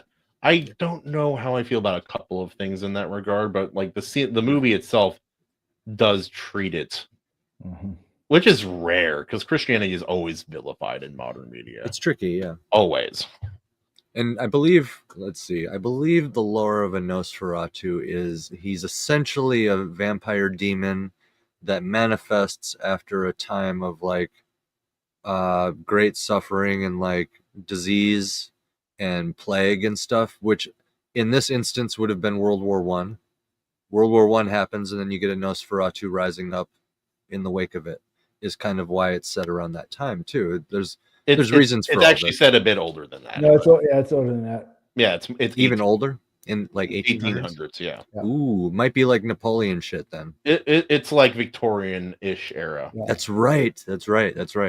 So yeah, it might be like Napoleon shit because I know Napoleon, that stuff was really brutal. A lot of people died with that stuff. With that Well, yeah. war. There was a huge famine in Europe. I mean, Europe had that like micro ice Bingo. age where that's when It was Frankenstein was written. It was so cold. People just froze to death in their homes. Bingo. It was bad. Yep. So a Nosferatu would come out of that kind of evil for sure. Yeah. Yeah, that kind of suffering. That's the whole idea anyway, and that's also why he's like got this weakness for pure goodness, which is like Why this he wanted instance, her. And the lady. Yeah. And I also we need to watch it. I'm not going to spoil everything, so we're done. We're closing the lid. It was also definitely plagiarized off of Dracula, but that's fine. A little bit. Heavily plagiarized. Heavily plagiarized. Yeah. Even the epistolary form of we need more epistolary modern novels. They don't happen often enough. Like there's one that I know of in modern times, and that's This Is How You Win the Time Wars. Yeah. Not even letters. It's just messages essentially, but it's similar. Anyway, Dude, like I remember because I was a kid when I wasn't very old when Bram Stoker's Dracula came out. that movie is really like it's at least equally brilliant as far as like cinematography and film tricks. So I watched that before I read the book, and then years later I read Stoker's Dracula, and I remember reading it as like, this is every bit as creepy, if not creepier, than the film. Because it's in the form of letters. A lot of Frankenstein is the same way. It's like it's immersive. Yeah. Yeah. It's because it's like it's people can be wrong. They can have misconceptions. They'll dismiss their own fears. Yeah. Or like maybe I'm misunderstanding something. Or I'm gonna toss I'm just gonna throw Lovecraft in there. Continue. Yeah, absolutely. And it's so effective because it's like in the form. If it's a letter, you're just reading it, and you have to pick up the story in the pieces of those messages. Yep. Each letter is much more personal than just like even reading it yourself. It's really interesting. Yeah. Yeah. Anyway, we need more epistolary fiction. Animation, yeah. Lovecraft, just like these other guys. I love the way you spelled it. Yeah. Cthulhu. Cat. Catheter. Cthulhu. Cat Hulu. No, yeah. Lovecraft loves doing epistolary stuff. Because I mean, think about it. It's perfect for like somebody like him, where the whole idea is the characters are questioning their sanity and stuff, and like, and if it's more immersive on top of that, that's another thing Lovecraft is trying to do, despite his crazy vocabulary that kind of pushes some people out. I read part of the Call of Cthulhu to my family, and even my grandma, who was born literally in 1940, was like, I don't know, guys. She's like, what is this drivel? What is this language we're using? What does that mean? Are these symbols for minorities, Kahuna? Is that what she said to you? We don't talk about the cat, all right? Did she ask why Lovecraft was so obsessed with hybrids? Is that what she asked you? No, she's just like, I don't even know what that means. Because I like some of the opening lines of his stories are very abstract. No, he gets symbolistic. In it. Yeah. Yeah. He dives in. and like with that vocabulary. Well, You know? like Jared, AC, like what were some if you had to compare your writing, obviously an ideal, like not like I'm as good as this person, but like stylistically, what author or whose writing is most similar stylistically and linguistically to yours, in your opinion? Do you have you thought about this? Mine.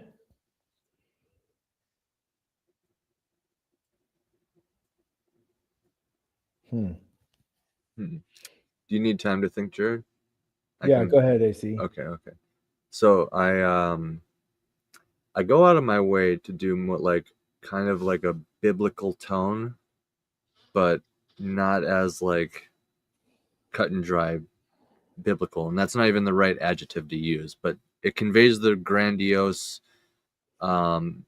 significant mythos nature that I'm going for. But I like In to your memory of mortal, your just mortal arcade in general. Yeah. Contrast to spirit animals, which is totally magical and optimistic. whimsical and fun with that. Yeah. As fun as AC can get with his Lovecraftian bones beyond mortal comprehension. Anyway, essentially, I try to like capture that Lovecraft dark tone, I guess, because he does that. Like I brought up his vocabulary for a reason. You know, that's like it's something I notice, which means like even if it's not kicking me out, if I'm noticing it, I know I'm pretty tolerant with. Like I'll get through a story, you know, like even if I catch a couple things that I didn't quite like or notice a few things, I'm still curious what do you got going on here with this story? You know what I mean? Yeah. But yeah, like I would say like I try to capture like that dark tone of Lovecraft, and you know, and try to have like kind of like a more biblical, poetic sort of like grand, You have a grandiose grand weight to a yeah. lot of your language, especially in the beginning and ending of a story. But I will add though, I'm aware of like overdoing it in all those regards, so I always try to have some sort of anchor tethering it all down. And I'll be honest, I try to just think of like Brandon Sanderson, just how he's a smart guy in general, right? I haven't even read a lot of Brandon Sanderson. I've just like read Way of Kings. That's it, right? Book. But that's all it took, because I understood what he's doing. And it's like the dude is a super smart guy. He could write crazy in-depth stuff, but he keeps it grounded. He sets rules for himself and he keeps it going, right? Yeah, man. But like there's what I try to something do. about there's like you and him both have that deal where you use simple language to have impactful ideas shared. It's like what is the most important, or what are the most important words a man can say, or what is the most important step a man can take, things of that nature. I try to be like a really dark, like if you took Tolkien or J.R.R. Tolkien or George Martin, and you like had a Brandon Sanderson manager in their corner, just being like, move on. No, just move on. You know what I mean? Like a Sanderson guy there just saying, no, like a little less, move on. But then it's Tolkien and George R.R. Martin. You know what I mean? These dudes who are famous for just overdoing on a lot of stuff. Like I think Tolkien like gets criticized for describing the trees, but I'm over here like describing George gets more. Tell me more about the for trees. describing the food. It speaks to both men. I love it. Yeah, I love it. And Martin's like he goes on and on and on and on and on with the heraldry. He does. Like, well, we were talking. Were you here earlier when we were talking about descriptions? No. Okay, so that you're oh no, Fed froze. He's looking at you funny. Anyway, Maju said, I can say this. Jared describes his world a lot like Tolkien. I can smell and taste the trees. No, the food in his books. You can describe how somebody looks, and then now we know how. But oh no. I was actually going to ask Magichan like how she would describe it. No, even the small portion of your story I've read actually it does have a Tolkien-esque feel to it. The world and story are so different that it doesn't feel like a ripoff in any way. That's A like, little bit of Wheel of Time in there too, in your story Yeah. for sure. dude, that's a massive. I think that is a massive compliment.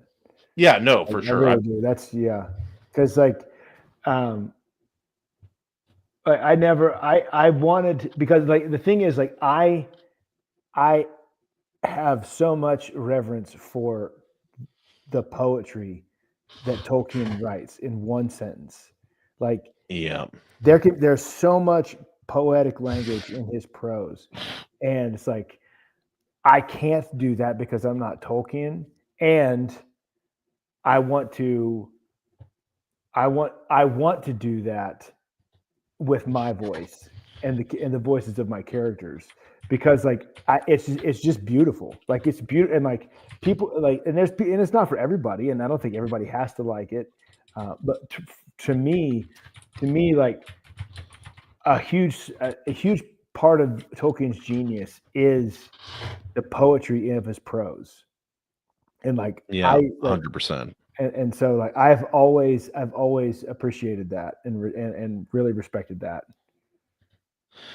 Yeah, no, like how about that? Look, if you can, Jared, look up a passage from Tolkien that kind of describes what you're talking about. I'll say a passage that's that has poetic language that I like from another story, and like it just opens up the conversation a bit. And while you go, you're doing that? Yeah, go ahead. Yeah, go.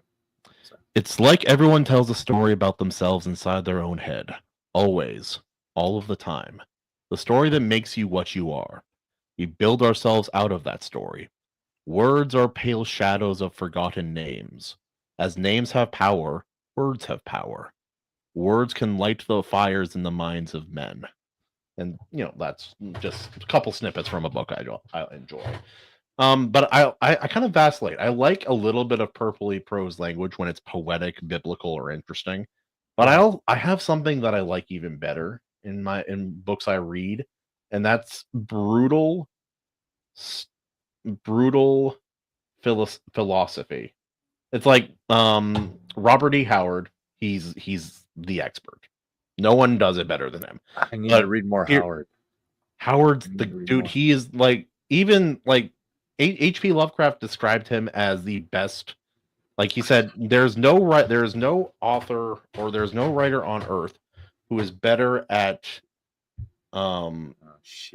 writing. Oh, what was it? What was he said about him? He's like, there's no one who captures the emotion of true terror in their writing more than my friend Robert. Oh wow. You said Lovecraft? Lovecraft said that. I'm paraphrasing a little bit because my memory is that of a goldfish. But so there's that, and like Pierce Brown from the Red Rising books, he has this brutal poetic style that's direct, and part of that is naming. Having proper naming in your story makes a huge difference. Something that is both beautiful, poetic, and also fitting. I think that makes a big difference for that kind of thing. It's like reading Red Rising. It's like, oh, the Orient, the reds, the obsidians, the golds. The Reaper of Mars calls for an iron rain. And you don't even have to, like, without reading the book, you can infer that it means something incredible or really interesting and meaningful. Damn. Check this out. Yeah, what you got? This is H.P. Lovecraft talking about Robert E. Howard. Okay. He said it better than I will.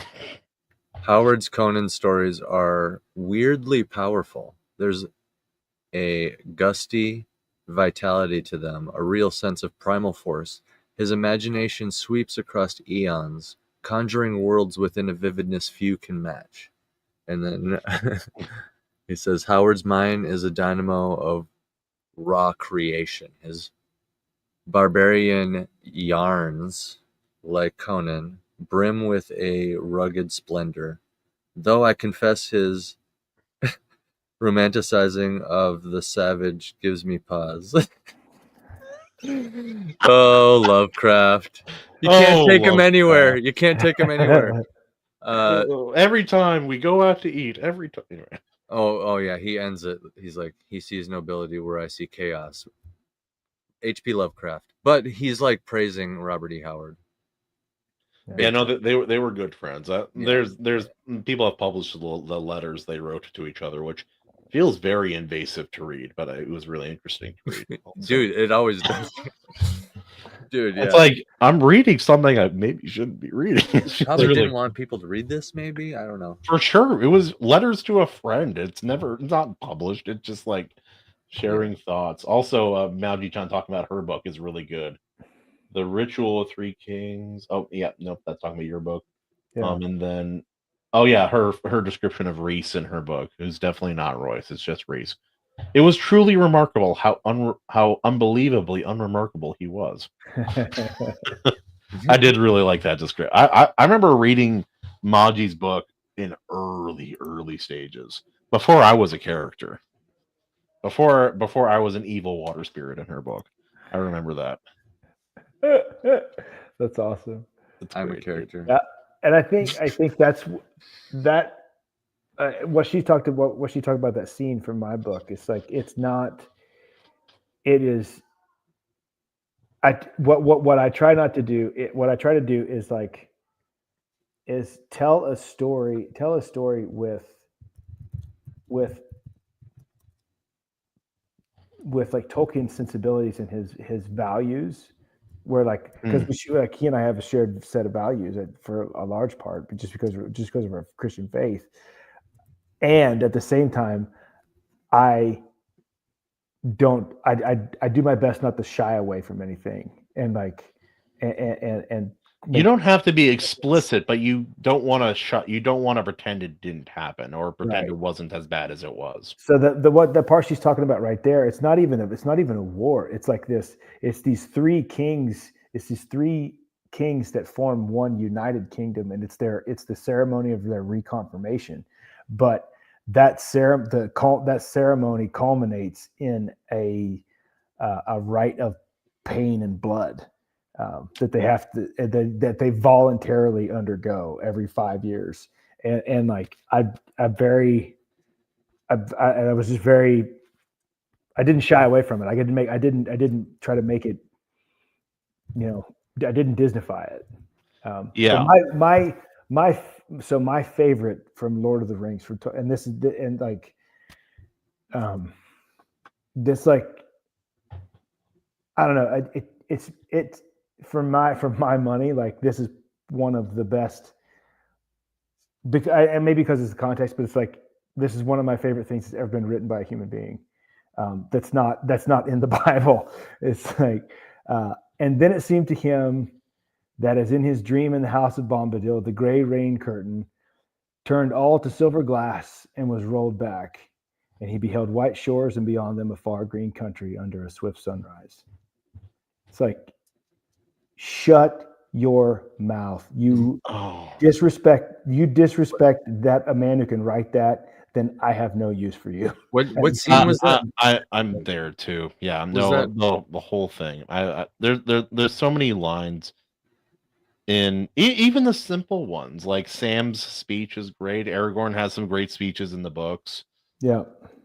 Like speeches are on point. There's very few books that have speeches as good or even anywhere near as good. But just like the imagery in that, like it was like it was like a dream, and the curtain turned to silver glass, and he beheld white shores, and beyond them a far green country under a swift sunrise. It's like good grief. That is one of the most beautiful things that I've ever read. Yeah, 100%. I don't care what anybody else says. For my taste and the things that inspire me and like make me want to create. That's like one of the best things ever written. Yeah. Oh, it gets you going, man. Yeah, man. It gets you going.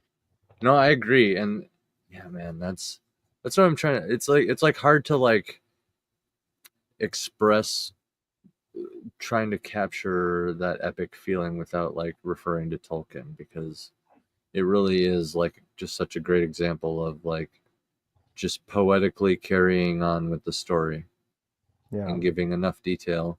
It's just he's a product of his time, so that's why people think he's really dense, but it's actually kind of simple in a lot of ways if you're like for example, You- the first time I listened to the audiobook, I heard it like way differently. I'm like, oh, this is actually not that dense Yeah. when you listen to the audiobook. Yeah. Some books are like that. There's a couple books, not usually fiction books, but a couple nonfiction books I've listened to. I'm like, oh, this is going to take a lot of my brain to understand. Oh, pain. Why? Yeah. Uh, But the thing about guys like writers like Tolkien and Martin and Lovecraft and all of these greats that we could sit here and name, like they don't like a couple of things they don't do. Number one, they don't ever insult the reader by thinking the reader's dumb. Like they don't ever think a reader can't understand them. Well, there you go. That's one of the secrets, actually. They don't do that. They don't assume a reader's stupid. They tell it and they assume the reader can understand it. And number two, they don't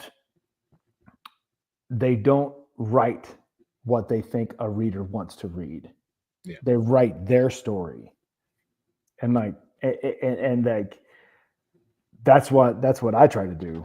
Like I don't, and that's what I did. And like in hindsight, like after I've written the book and after I've done the first movie and like in this one, it's like and like looking back at Corpus Christi, it's like I realized like that's what I've always done. Like when we were going into the studio to record our first record, like the label was trying to tell us, oh well, you should do some more thrash and you should do some more shredding and the arpeggios, like sweep arpeggios. Everybody loves sweep arpeggios. They're trying to tell us to do all this stuff. follow the trend, money pig. Do it. Yeah, Do it. yeah. Do It's it. like I'm not going to do that. I'm going to record the songs that I want to listen to. I'm going to record the songs that I want to play, and that's what I'm going to do. And so I wrote the book I want to read. It's also I'll say this. It's all sorry. I'm not trying to derail you here. It's also okay to do different, like Queen. Look at the band Queen. They're a great example of this. Some of their music was really niche and not a lot of people liked it. A whole bunch of people don't know they were metal artists in the beginning. Yeah. Some of their albums were blatant cash cows and some were more successful than others, but they wrote for different reasons. And if you're making money and you need to make a quick buck, I understand it, but I appreciate the more authentic style of storytelling that UNAC attempt. Yeah. Now, it's like it doesn't mean that you have to dismiss all commercial viability. I think that's what some people don't understand. There are things you can do to make Trends have a trend of dying young. Good one. animation's always in there, just like slapping down bangers. It's great. And Bill talking about his writing, that's just the best approach overall. All three of my WIPs, my whips, as I call them. I'm passionate Well, this about. is why it's important to not ignore the things that do succeed, and maybe like looking into some stuff, why it works. Actually, still kind of like pursuing some of the same avenues that we pursue as like authors of like, well, how do I make this work? Those types of questions. They're still worth pursuing. It's just having a layer of authenticity to it and all that. So. And like, I don't know, Jared, you were talking about that scene from Lord of the Rings. For me, it's, I don't know. There's moments in books that it's when you see something new from a character sometimes. I felt like when you learn the truth of who somebody is, sometimes, especially a fake, well, I don't know, but any character, but like certain books, certain stories hit me harder. This is a small passage from the third book in the first Red Rising trilogy, the Morning Star. Now, Ragnar, he is the shadow of the main character. He is the largest human being he's ever seen. He was born in the roughest environment known to man, raised amongst like killers, and he was made into a killer by the society that brought him up and enslaved him. And then Darrow freed him. And then at the end, his sister Sephi wants him to die with a weapon in his hand, and he says no. He sets it aside, and then he looks to Darrow to give his final words. I will die with my friends. I will give Io your love. I will make a house for you in the vale of your father. It will be beside my own.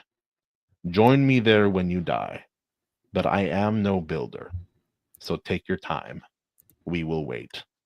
And that's the final line he gives. I'm like, holy F, dude. This giant, ferocious killer of a creature. And then he delivers a final line like that. It hits me really hard every time I read that portion of the story. I have a line. Yeah, hit me. A little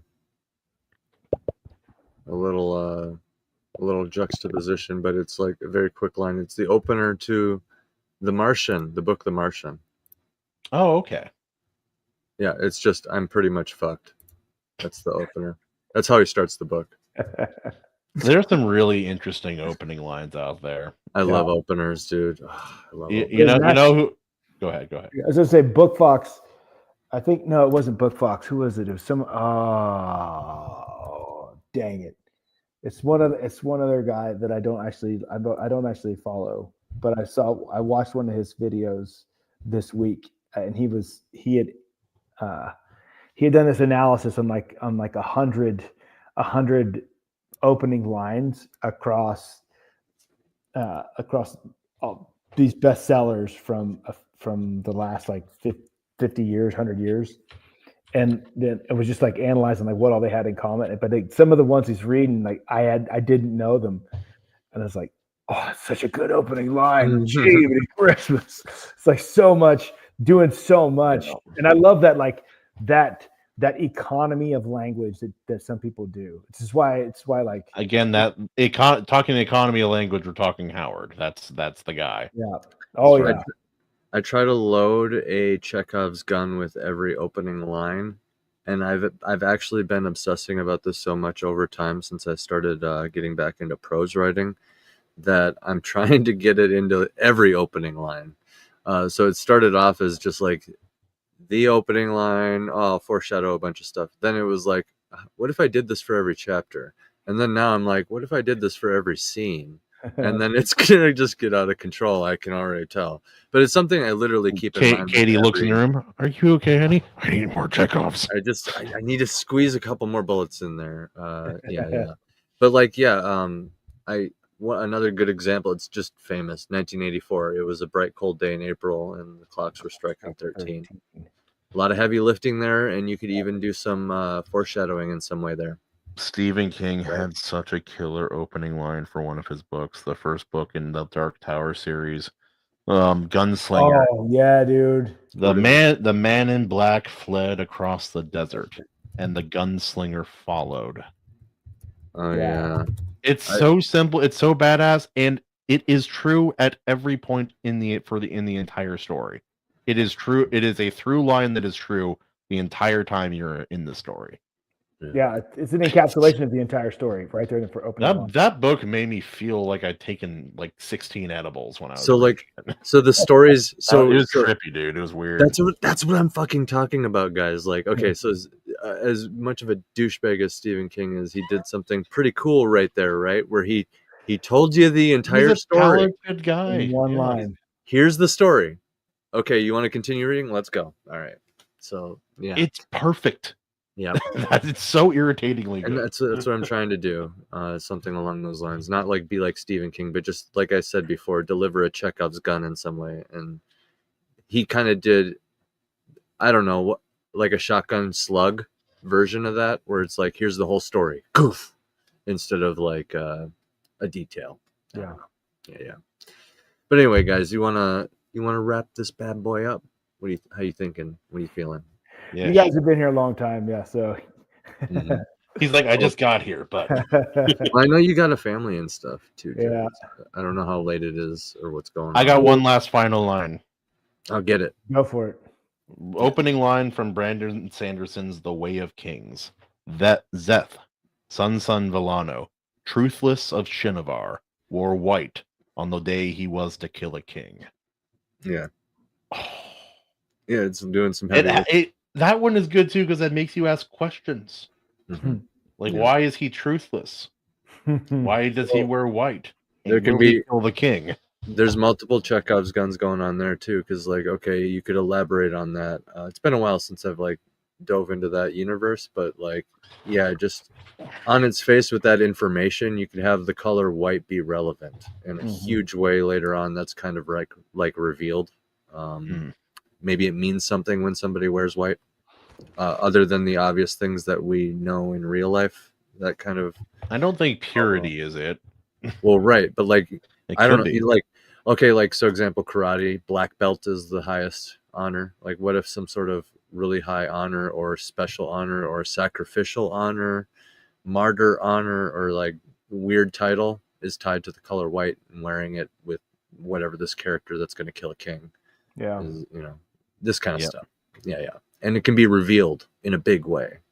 So yeah, that's what I'm talking about. Just foreshadowing. Now, real quick, I gotta address Maji says her last comment. LOL, I may need to change my opening line. It's pretty plain. If you have a killer opening line, that's great. But It's there not are a lot of great novels with terrible opening lines and a lot of really, really bad novels with great opening lines. Great opening line. Yeah. When you it's like you really want to have both. It's Mhm. it's like music in a movie. It's like think of movies you really like. Now think of the best movies. Did any of those best movies of all time have a bad soundtrack? No. Right. Every single best movie in your mind had an amazing soundtrack. It's a Yeah. key. It's a really necessary ingredient in that case. Not related to what Maji's saying. I'm just rambling. It's late. Oh, Christ almighty. Anyway, Jared, AC and I kind of did our outro Yeah, right we're when good. you got here. So like, you Sorry, hit guys. You're good. Dude, we had a great conversation. No. I'm glad you got here, man. It's good. I was telling him, I'm like, when I pitched rapping the first time, I was like, but like no rush. I don't know. I just kind of floated the idea. I was like, no rush. And then you popped in. I'm like, hey, we're back. We're back. Round 2. Yep. So Yeah. So this weekend, this Friday, we're actually going to do a little bit of filming for the trailer. There's a scene where the main character has to be in water and pulled underwater, and I want Ouch. to do that before the water gets any colder. We 'cause the in my water's out- country we call you child. No, I'm kidding. Dude, the water's already so cold up here, and it's only going to get colder. So it's like, I don't. And we're going to film the rest at the end of October, 1st of November. It's like, I'm not waiting to do that right now. Like we're gonna do this right now. Dude, I love cold plunge. I don't plunge and time it. I just like swimming in cold water, so that's fine. Yeah, I do not. Well, I've been genetically modified to be more. I have walrus in me. He has layers upon layer of dormant, relaxed muscle. But yeah, so that's what I got going on Friday, and then I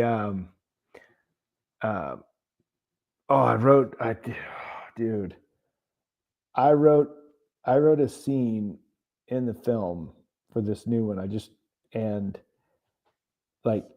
It messed with my head for the next couple of days afterwards. Like it's just so heavy of what the subject matter in the scene was, and it's like. I was telling April, I was like, I think this may be one of those movies that people's like, that was a really good movie. I don't ever want to see it again. oh boy. There are movies like that, but me, Yeah. I'm a weirdo. If something affects me strongly, I will watch it again because I'm a glutton for punishment. And what makes it worse is like I based the subject matter of that scene on an actual case from Europe. And yeah, it's rough, dude. Those girls who get a little too into true crime are they're not quite right, are they?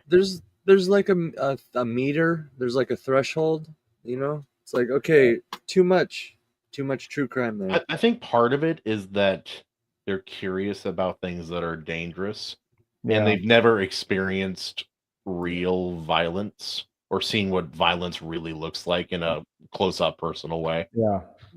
Yeah.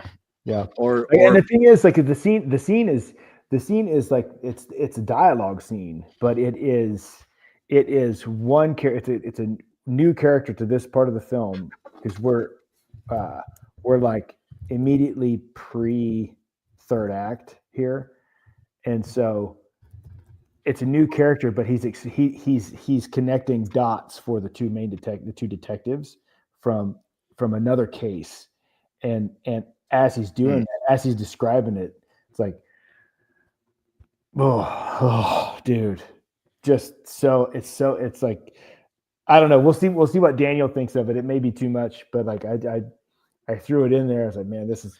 You also have the advantage of being film. You can imply a lot without necessarily. Yeah. Yeah. Which is what, like, I set it up to do that. Yeah. Like a few places, like a few lines ahead of where things really get heavy for this character. So like, if we need to, we can, if the right actor's in the spot, we can do half of this heavy lifting with his face, with just his face, like the expression of his face and how he carries it. Yeah. And so I tried to account for that, but I knew I needed to write it out to know at least so an actor can read it as like, this is where this scene has to land emotionally. Can you do that and skip some of these details? It's so tricky because like for that to be most effective, everything needs to work in concert. The cinematography, the lighting, the acting, the facial response, even the music especially has a lot to do with that. Sometimes silence is the answer in a certain scene, but yeah, no, it's really, really interesting. Yeah. So I don't know. I'm really excited for this one, man. It's going to be good, and I can't wait to get you guys over here for your scene. I know, dude. Oh, I was just thinking about this too. It's like, we need to get Royce on. We have Royce as a guest. He'd be so. Yeah, I've invited him before. I don't think did he ever make it on. I don't think he ever did. He was on the what was that movie? It was Superhero Team Up Week. It was The Shoveler. I was gone. That's right. I missed that show. The one show. Misfits. Mystery Man. Yeah. Mystery Man. Yeah. But he was a tag team with Richard, I think. Okay. So we can do each of them individually as guests with their own movies. It's like I have people I would like, but like some don't even make sense, but it'd be fun to have people. I like having people. Yeah. That's fun. Yeah. But yeah, Jared, I have a couple moments like that in my own book where I'm like, is this too much? And it's like, well, I tried to just like kind of lean back towards like the rule of cool, I guess. Like, it's okay to be too much as long as it's cool, right? Yeah. Like this guy's getting disemboweled, but he's fighting a giant crab, right? It depends. Like there's kind of two different approaches to that. One, I think the responsible way, not always the best way, but responsible way, prepare your audience. If there's going to be really messed up things in the story, subtly or not so subtly, let them know. Yeah. Opening scene of Berserk. Yeah. You know exactly what it actually doesn't. The first scene does not make a lot of sense, but it really lets the reader know, oh, this is not a happy, fun, good time. This is going to be terrible, and then we read it anyway. But then others like they have a tone and they'll have a little hints here and there, but then they surprise you. It's like, oh, there's a turn. Okay, things are not how I thought they were going to be. Yeah, that can rub wrong. Yeah, I don't think Everly has picked up the book since he read chapter 10, the infamous chapter 10. I was hoping Everly would make it past the ocean in mine. He Justin has well-tailored tastes. But to be fair, I do. Also, Bill, how dare you bring up Your Lie in April, you son of a gun. What? Oh yeah, there it is. Your Lie in April. It's so sad. It's so good. It's so sad. Mm-hmm. You evil. They were talking about Grave of Fireflies in here too, which we should watch just to give them a reason to talk about something so sad and good. And then we should do Schindler's List after that, and then My sister. What else can we have? My Sister's Keeper. Yeah. Just yellow. What was it? Striped pajamas. That have an entire month. Oh, dude. Let's have an entire month of certified Everly We'll is get kind of a sponsored. downer. We'll get sponsored. We'll start getting like mental health tags. We'll on end it. YouTube. We'll end it with the Passion of the Christ, just for. Yes, Yeah. that's the number one. Hey guys, today we'll be discussing the Passion of the Christ for funsies. Yeah, Hope everybody enjoyed Saving Private Ryan last week. Yeah, I have no idea what you just said. Saving Private Ryan. Oh It's yeah, like we do the Passion of the Christ right after Saving Private Yeah, Ryan. dude, Saving Private Ryan goes so hard. It Oh, aged God. really well. Fucking Spielberg. Dude. Turns out the guy Spielberg. can Like do I it. don't care what you say. Like everyone's like, oh, he's mean. I'm like, he's a director. From the He's 70s and Spielberg, 80s. Yeah, of course. Yeah. But he makes very good fucking films. You feel Like like there's Spielberg's worst film would be the crowning jewel on somebody else's list. that's so true. West Side Story. Yeah. I feel like there's a level of fame and like infamy and I don't know. Hacksaw Ridge is a really sad, great film. That's a really good. Is it? That's maybe one of my favorite films of all time. It's top 10 easily for sure. Oh yeah, Boy in Striped. She mentioned too. Depression month. Let's go. Yeah, in the Discord, we'll just be like We doing can think of everyday city watch depressing. parties. It'll actually be 30 movies that month, and it'll be everyday watch.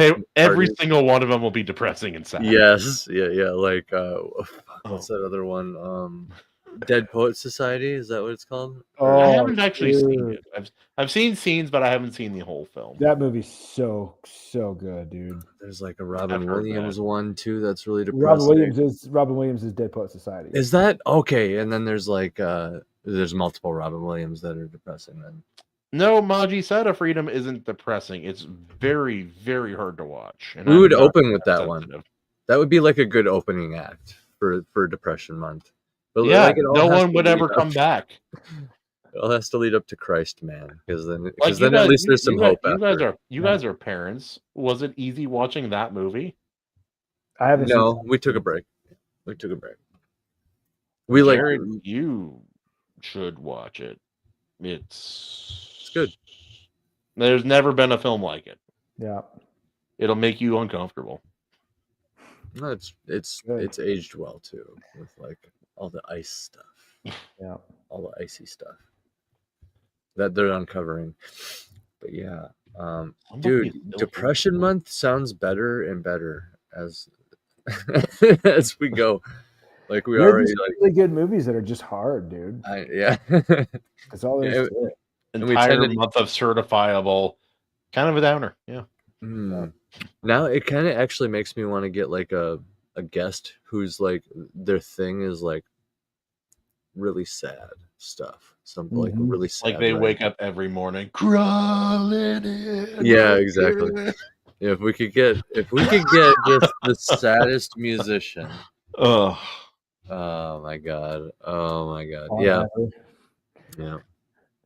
Get some sort of sorry, just a bad thought. I know. It's getting late, boys. What do you say?